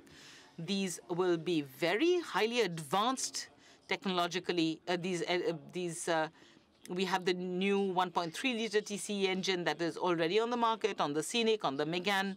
And if you look at what the automotive magazines say, they are actually winning hands down compared to our competitors. So we are very robust in our development with the new standards, with the future standards of depollution. And we are going to use them as a step up to help us build engines that are extremely competitive and extremely clean.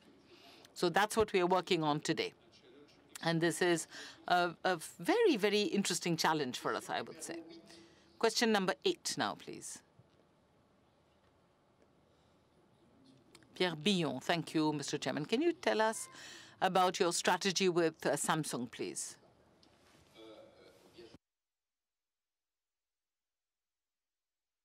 Well, our presence in Korea is something that was decided upon several years ago, and the idea was that Renault would play a role not just on the Korean market, but we would use Korea as a jump-off base in order to better conquer Asian markets. So there was competitiveness on the Korean market vis-à-vis Hyundai and Kia, obviously. But at the same time, it would give us a base from which we could export cars towards other Asian markets. Our presence today is limited to, let's say, premium cars or upmarket cars on the Korean market. We are not present in the popular car segments or the cheap car segments in Korea. So our segment really was the D segment, D and E segment. So they are the most profitable segments. And at the same time, we've also developed export from Korea. And this has become indispensable to Nissan because Nissan has asked to use the capacity of the Busan plant, which is our plant in Korea, basically to export to the United States. Because exporting from Korea to the United States is good. These cars sell well, and Korean plants are used to making cars that are good for the U.S. consumers. So we have supported our partner, Nissan, by manufacturing Rogues that are crossover cars that are made for Nissan and that are exported directly to the U.S. And they are produced in very, very positive conditions, and they're good financially. These conditions are very good for us financially. So in Korea, we have followed this dual strategy.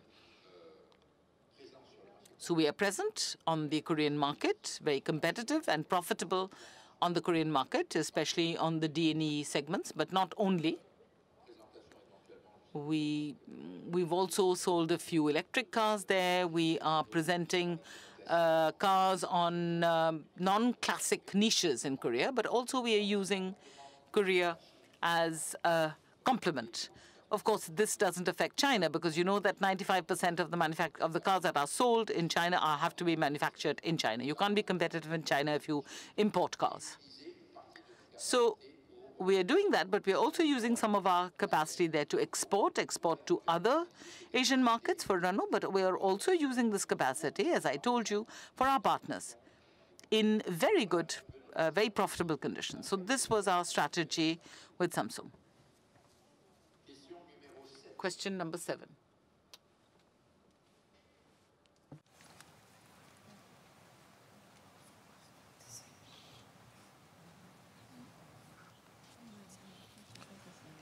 Merci.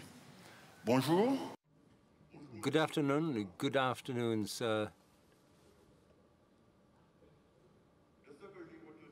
Based on what I heard, I believe that your priority objective is to meet tomorrow's challenges while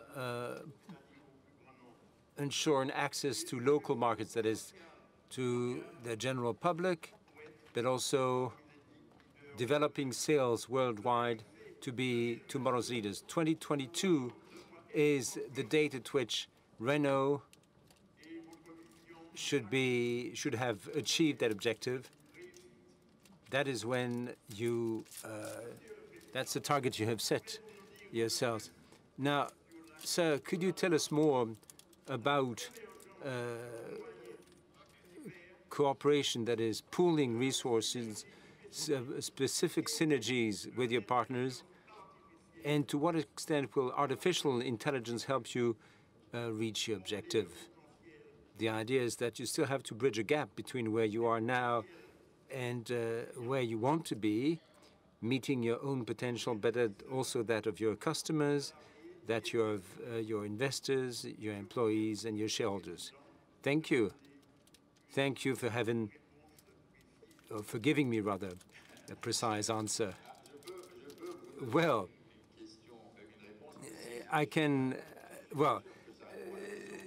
the answer can be precise, but I'm not sure it will exactly answer your question. Artificial intelligence, for us, is not a threat, but a great opportunity.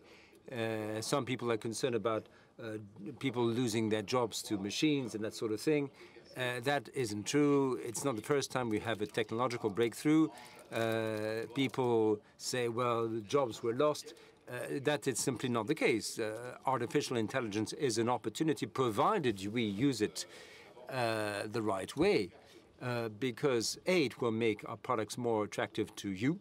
It will make our products more competitive, but also artificial intelligence will enable us to develop our own labor, our manpower, by introducing skill up, that is, upgrading the skills of our people, because we'll be keeping our employees but giving them more skills. And that's why our training efforts are only just beginning. And most of the work that will be needed, that will be done by human resources, will be basically that, training, adapting our people, our staff. And that's not just because of artificial intelligence and digitalization and whatnot. There is a revolution underway, but that's not a threat. It's only a threat for those who do not want to face it or do not wish to understand it, or people who want to do business as usual and consider these new developments as something marginal. It's nothing marginal. It's something that will change our working methods. It's going to change our products. There will be something of a revolution in what in people's expectations, and so it means we will have to be agile, we have to be flexible, we have to be adaptable with a view to preserve the company, but also with a view to seizing these opportunities. So that's a huge opportunity opening up. It will be an opportunity if we remain open, if we embrace this change, if we know how to use this to improve growth. But of course, this will require everybody to be on board. But if we turn away from it, or if we see it as a risk, as a danger, or if you believe that we will not somehow be affected by this, well, then we will be in trouble. And it's not just Renault; it's the industry at large. We look at these developments with great humility. We do not know everything, but we can see, we can watch developments, and we can see that there will be opportunities out there. I'm not saying we'll be able to seize all of them, but many of them we will. So for us, it is not a threat, but it is a thoroughgoing change that will affect all of us, including our competitors. But it's either a risk or opportunity. It's an opportunity if you see levers for growth. But of course, this will be a risk if we don't make the most of these opportunities. A video question: what is being done now? What will be done by Renault regarding automated plants? What difference will it make in terms of supply, logistics? Well, again, I'll ask Mr. Bolloré to tell you more about this because he's in charge of digital developments. Well, look, if we look at the issue specifically, that is 4.0, how to implement digital technology to our manufacturing processes, well, this is the way we look at things. We would like to have a massive communication on 4 levels, vis-à-vis, but that is communication between the staff and our manufacturing facilities, then communication between plants and between similar manufacturing capacities, communications also with everything that comes into the plant, that is communication with our suppliers, and finally, we'll need to be able to keep communicating with the output, that is with the cars that we build, that come out, that roll out of our plants. Now, let me be specific. So, making sure there's proper communication between the staff and the plants. So, tablets that enable heads of teams to be constantly connected, being updated on what's going on in real time in terms of quality, in terms of flows, in terms of processes, so that whoever's running a plant knows exactly what he or she needs to do. No need to run back to the office and conduct a technical analysis because they're getting all this on their tablets and they can respond in real time to prevent incidents or to correct incidents or whatnot. That's example number 1. Example number 2, traceability. Again, our connections with our suppliers. We have this thing known as track and trace, and that enables us to track all incoming products, so either in batches, and batches can be geo-located. We know exactly where they are. That's an entire batch, or each individual part, from the moment it leaves the supplier's plant all the way till it's actually integrated into a car. So for the traceability or for quality control, this means there are ways of doing things much more effectively than we are today. Then communication within a plant, because our processes involve sensors that can measure all the fundamental or priority parameters to ensure that machine tools work properly, so that preventive or indeed predictive maintenance can be performed, but also in real time, you know exactly what's going on. That is, from one plant to another, we know exactly what's going on. So best practices in one plant are shared with the rest of the world. And sharing best practices means that we can improve at a faster pace for the entire group. And then finally, a last example, our ability. I mean, we've tried it out in Brazil or in Russia. We trace, or we mark our vehicles. We can follow the logistic journey from the plant all the way to our car shows, our car dealers, and we know exactly where inventory lies. And so again, we can manage inventory much more effectively. So that's management 4.0. That means, of course, this still is an open-ended process because technological developments is such that we can always improve on our ways, and this is what drives us. Industry 4.0, not management 4.0. Any case, that was another question. Question number 6. Monsieur le Président, bonjour. Good afternoon, Mr. Chairman.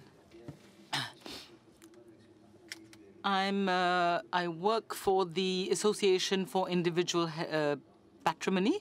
You wanted to make Renault into the worldwide first. Congratulations. I had a 4L, and then I had a Gordini, and then I migrated to other brands. I'll probably come back to you. Now, my question is about this plant factory 4.0, about cyber safety, cybersecurity. You've probably seen that rating agencies now, in their rating processes, integrate all that's been set up for cybersecurity. Can you tell us a little about that? And my second question concerns the fact that obviously you are subject to some stakeholders, including journalists who challenge you every day, or customers or suppliers, and even for example, for batteries, people say that they have mountains of batteries, that if you have so many of them, they will be polluting, and they will either challenge you or they will challenge those who make the batteries. Have you set up a committee of stakeholders to be a little bit innovative in this field? And also, you've developed a lot of artificial intelligence for many applications. Could you put an artificial intelligence robot as, maybe not as a director, but at least as a member? This happens at Hong Kong. Why not in Renault? Well, thank you very much. Innovative questions, I must say. Original questions. Okay, let's start with cybersecurity. Now, of course, this is a very important question for us. And I can tell you that in all of the technological development that we carry out, we always know that when you want to get type approval or homologation for these technologies, the question of cybersecurity will obviously arise. So it's not really up to us to define the level of security at this level. It's up to the different administrations to do it. Today, we collaborate with authorities to ensure that they are prepared to take the right decisions as to what is acceptable and what is not. Because, this is exactly the same thing as polluting emissions. It's not we who decide what is the level of emissions that are acceptable. It's the state that says, okay, today you can go up to A, and next year you will only be able to go up to B. So what is acceptable in terms of cybersecurity is actually about regulations and legislation. No car maker is going to decide off the cuff that their level of cybersecurity is enough. Now, the second question was, why don't we have a stakeholders committee? I can tell you that we are in permanent contact with all of our stakeholders, with the media, with our suppliers, with our distributors, with our dealers.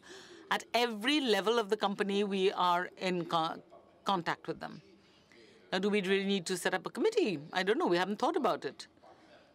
For us, setting up a committee is not just to set up a committee. If we consider that a stakeholders committee can help us improve our own situation, we will do it. We are pragmatic. So organization is a tool in order to push us to better performance. introduction of a robot as a director, well, why not? You know, you decide, you vote people into the board. So if you want us to present a robot next year as a candidate, why not? We can try it.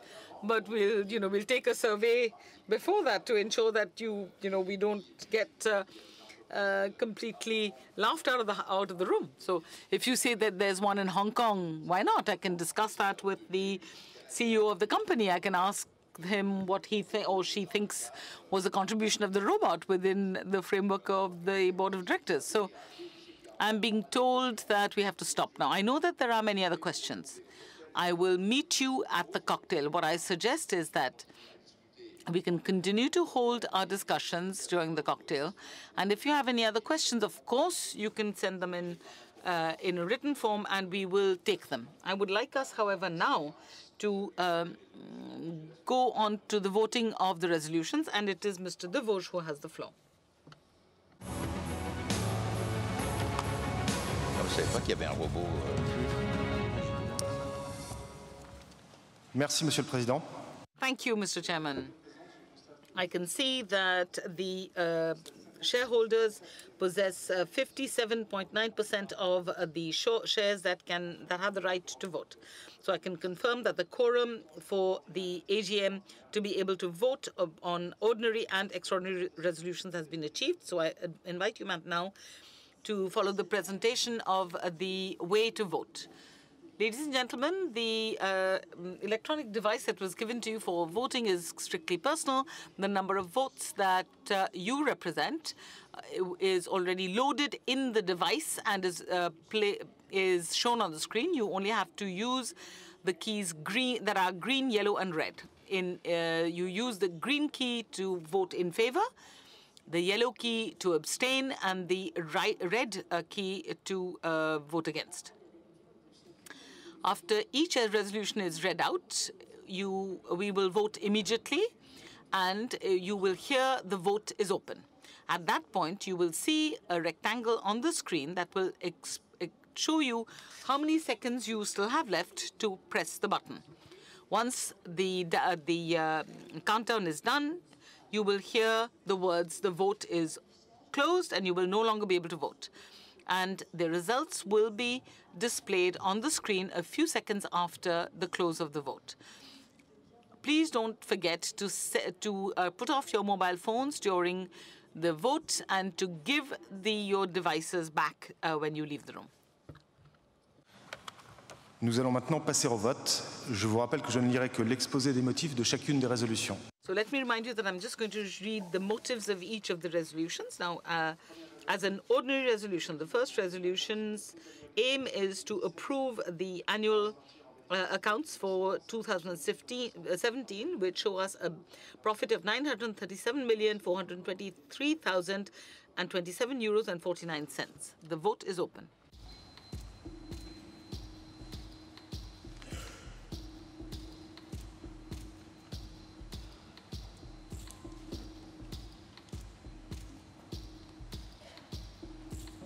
Le vote est clos. Voting is closed. 181,719,000. So, in any case, resolution 1 is carried. Resolution number 2. Subject is approval of the consolidated accounts for 2017 with a profit of 5.210 billion euros. 264,162 euros and 56 cents. Please press the button of your choice. Voting is open.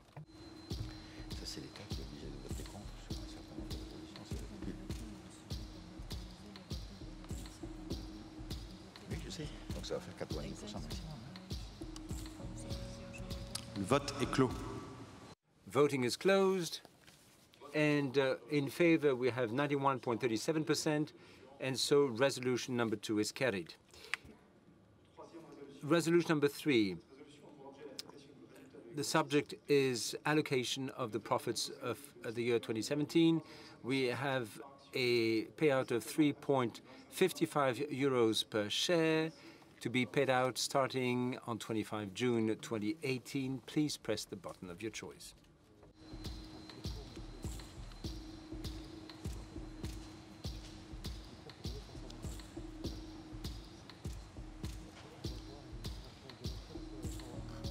Le vote est clos.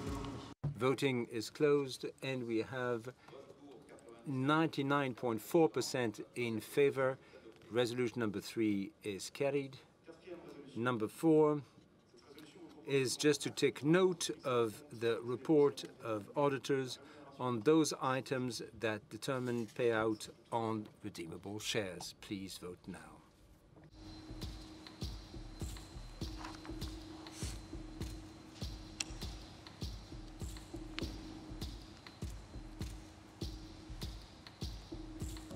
Le vote est clos.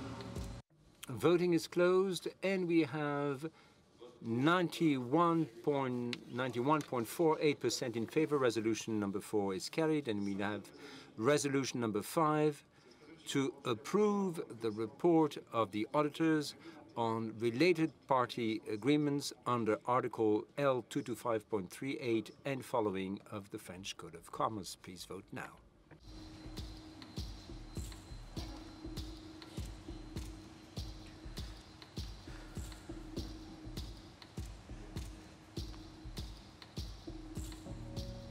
Le vote est clos. All right, voting's closed, and we have 89.79% in favor. Resolution number 5 is accepted. Number 6, to approve a regulated party agreement under Article L225.38 of the French Code of Commerce. The agreements between the French government and the company on the transfer of shares from the government to the company.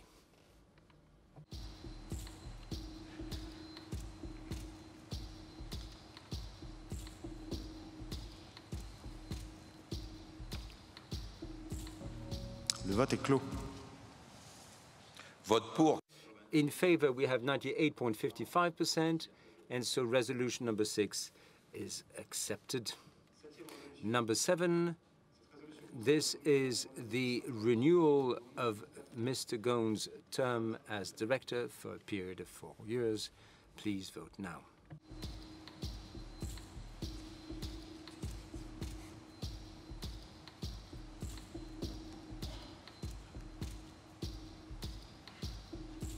Le vote est clos. Voting is closed, and we have 82.18% in favor. Resolution number 7 is carried.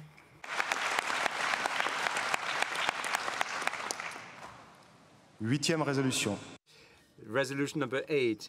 This is to approve the compensation policy for the CEO for the year 2018. Please press the button of your choice now.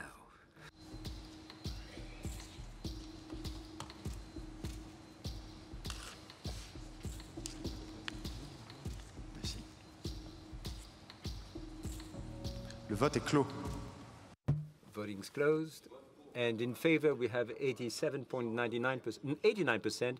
Resolution number 8 is carried. Number 9. This is to approve the component of the compensation package either paid or allocated to the CEO for the year 2017. Please vote now.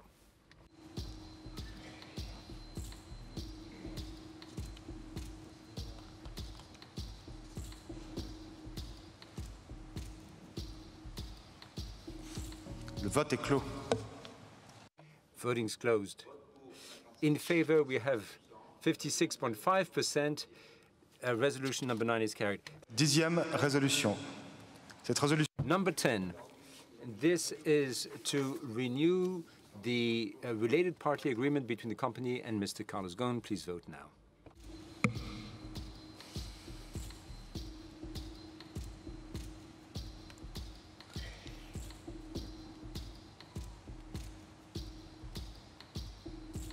Le vote est clos. Voting is closed, and we have 89.58% in favor, so resolution number 10 is carried. The following 6 resolutions, 11 to 16, are on the renewal of the terms of directors. Before voting, you'll have a brief video for each potential director. Number 11, the co-optation of Mr. Thierry Derez as director to replace Mr. Thierry Desmarais, who stepped down for the remainder of the term, i.e. until the AGM on the accounts of 2019. J'ai commencé ma vie professionnelle en tant qu'avocat, et puis après 13 ans d'exercice. I started off as a lawyer, then I decided to work in the insurance business. I became head of Covea. Covea includes MAF, MMA, AGF, and a few others. I believe that Renault is a historical brand, and it is at the heart of not just the French industry, but industry worldwide. On the board, this can only be a modest contribution, but I do know a thing or two about finance and insurance. But I hope to be able to discuss such things as the behaviors of people who own Renault cars, because the insurance business is a good observatory of consumer behavior, and at Covea we insure as many as 10.5 million cars in France, so I'm well familiar with the behavior of Renault car drivers. All right, please press the button of the choice. Please vote now.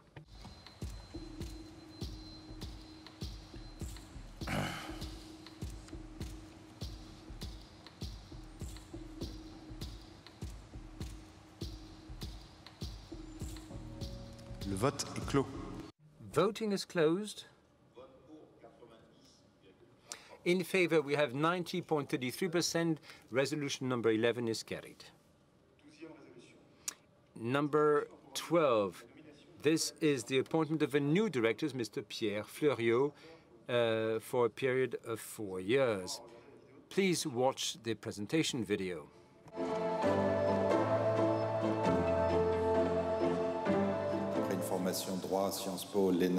I was trained at, as a lawyer, Sciences Po, ENA, the Finance Commission. I became the managing director of the French COB. I was 11 years of MRO, 7 years in Crédit Suisse, and for the past 2 years, I've had my own consultancy firm. Renault is a superb brand. Renault are an industrial leader, a technological champion, a model of organization with the alliance and managerial leadership, and it is Renault has an ambitious plan. My contribution to the board would be my experience as a financial expert, knowledge of financial markets. I'm used to working in an international environment. I have independence because of my experience at the French COB, and I'm concerned about the interest of shareholders. All right, well, please press the button of your choice.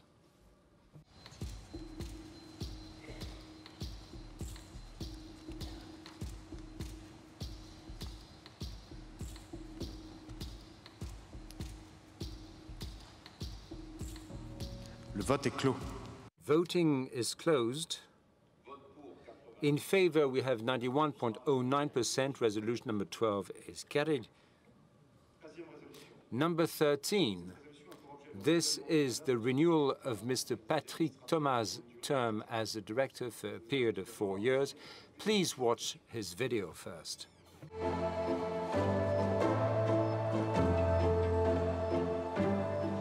Ma participation au conseil d'administration de Renault, elle se fait bien sûr. At the Renault board, of course, I attend a number of meetings, not just on the board, by the way, but I'm also a member of a committee, and my contribution was on the alliance, product strategy, and the organization of the company, including top management. Pour moi, les défis qui vont se présenter. Of course, the challenges ahead will be our product strategy, connected cars, autonomous cars, driverless cars, and various types of engines, and then synergies within the alliance. And third big challenge is the future of the alliance and Renault's position within the alliance. And challenge number 4 is labor relations, and to make sure that our employees can fulfill their potential in the company. And of course, I will take part in the discussions on the board. Right. Well, this is your chance to vote. Please press the button of your choice.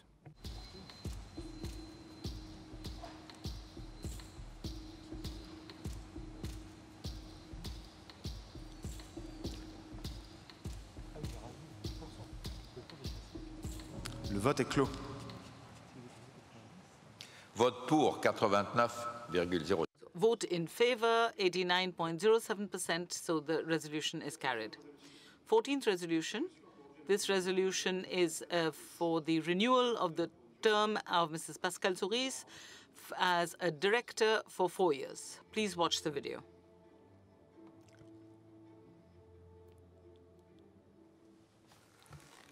So as one of the directors of Renault, I have, of course, been very much involved in the work of the Committee for Audit, Risks and Ethics.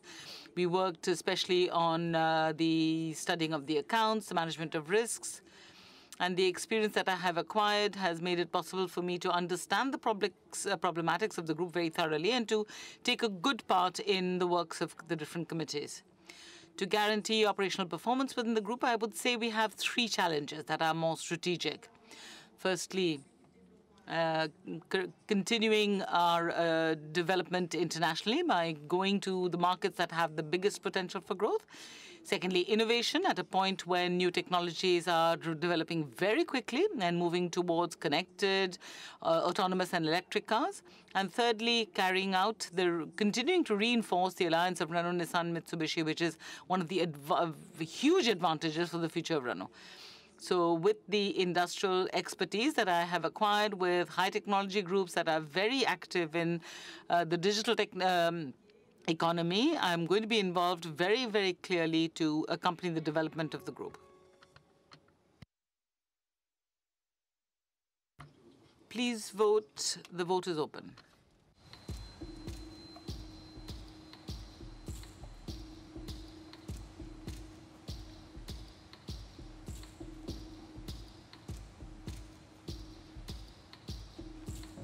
Le vote est clos.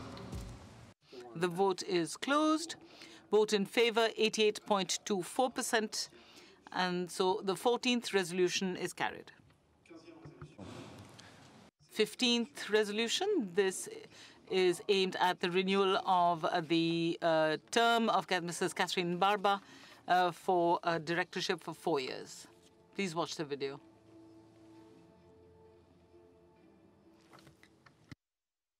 My main contribution to the board and to the committee is, I think, the fact that I'm diverse. It's not just that I'm a woman, it's because I'm an entrepreneur. So all the questions that are posed to us, obviously, I look at them through my culture, through the filter of my culture, which is about being agile and simple and being an actor. I think the future challenges of Renault are obviously to do with innovation. How can we ensure that my traditional traditional way of working with what I'm going to be tomorrow? Because you have to reinvent yourself. I think my contribution would be that, I was born with the internet, so I'm from the digital era. So anything that concerns blockchains, artificial intelligence, social networks, all of this is part of my culture. So in all these breakthroughs, I have a tendency to not see threats, but opportunities. And that's this optimism and this confidence in the future that I can bring to the board and to the committee. You can vote now, please. Vote is open.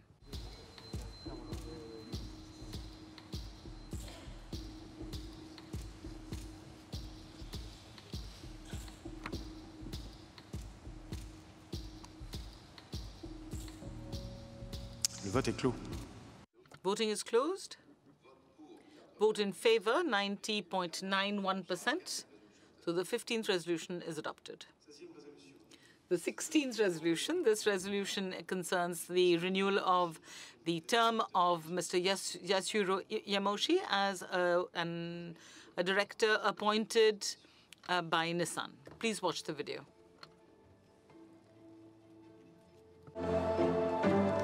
My contribution has been always maximizing synergy between the alliance, which certainly Renault can benefit from, such as commonizing platforms, common standards, and common manufacturing. More concretely, a monthly alliance meeting called COO and CCO Steering Committee is held, where we discuss how we can accelerate and maximize synergy, mainly from monozukuri area.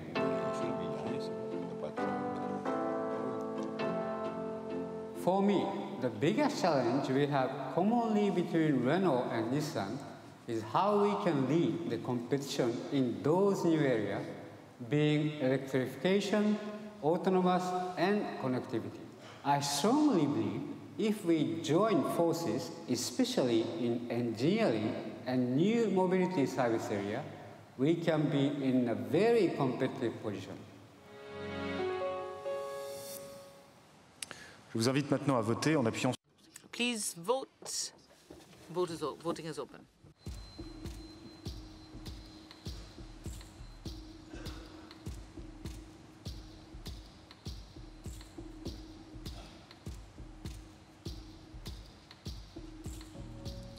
Le vote est clos.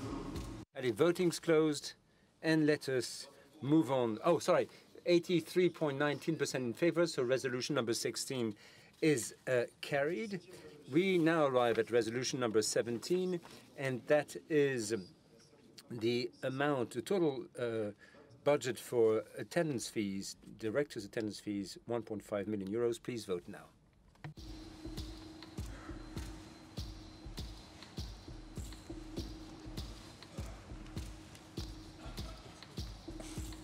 Le vote est clos. Vote pour. We have 90.58% in favor, so resolution number 17 has been accepted. This takes us to resolution number 18, and this is to authorize the board to trade on company shares for a maximum period of 18 months. Please vote now.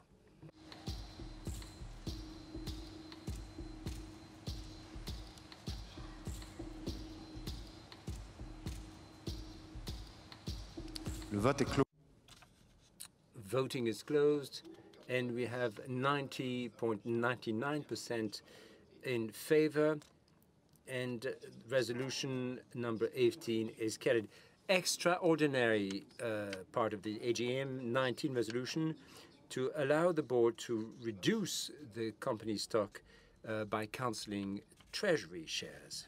Please vote now.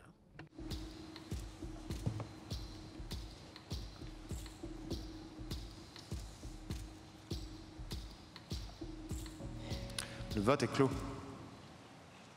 Voting's closed. In favor, we have 93.41%.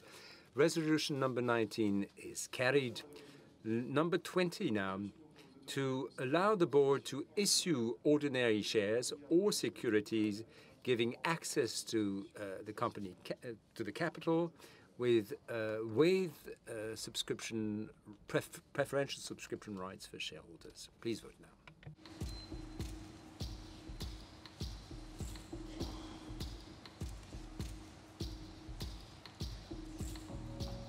Le vote est clos. Vote pour 92,55. In favor, we have 92.57%, and so resolution number 20 is accepted. 21 is to allow the board to issue ordinary shares or securities giving access to the company capital without preferential subscription rights for shareholders by public issuance. Please vote now.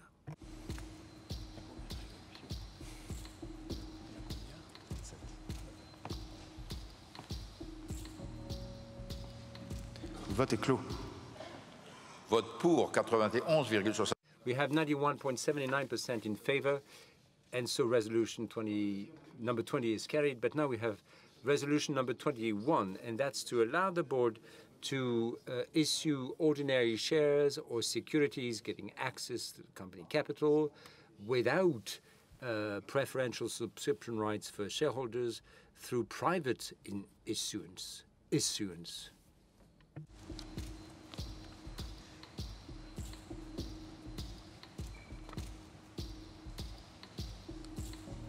Le vote est clos. Vote pour 90.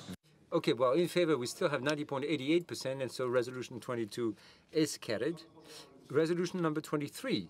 This is to allow the board to issue ordinary shares or securities giving access to the capital without preferential subscription rights for shareholders in case of a public exchange offer at the initiative of the company. Please vote now.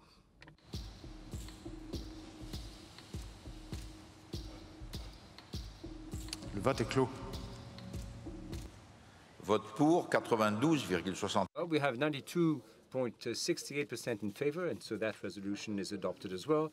We now arrive at resolution number 24 to allow the board to issue ordinary shares or securities giving access to the capital without preferential subscription rights for shareholders with a view to compensate payments in kind granted to the company. Please vote now.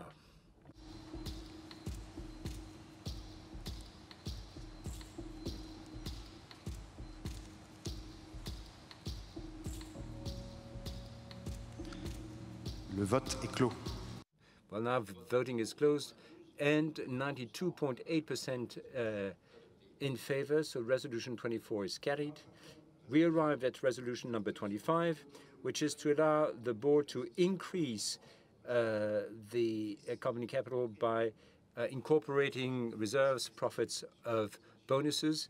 You need to, I'd like to point out that for this resolution, we need to have the necessary quorum as recorded in an ordinary AGM. Please vote now.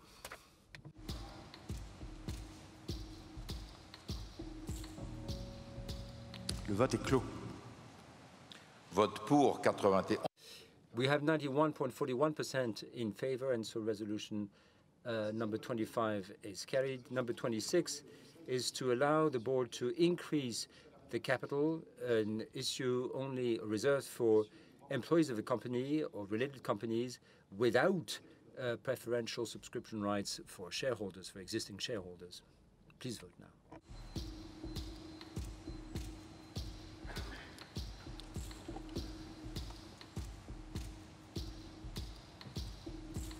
Le vote est clos. Voting is closed. In favor, we have 93.05%. Resolution number 26 is carried. We are back to the ordinary part of the AGM, number 27. This is powers to perform legal formalities. Please vote now.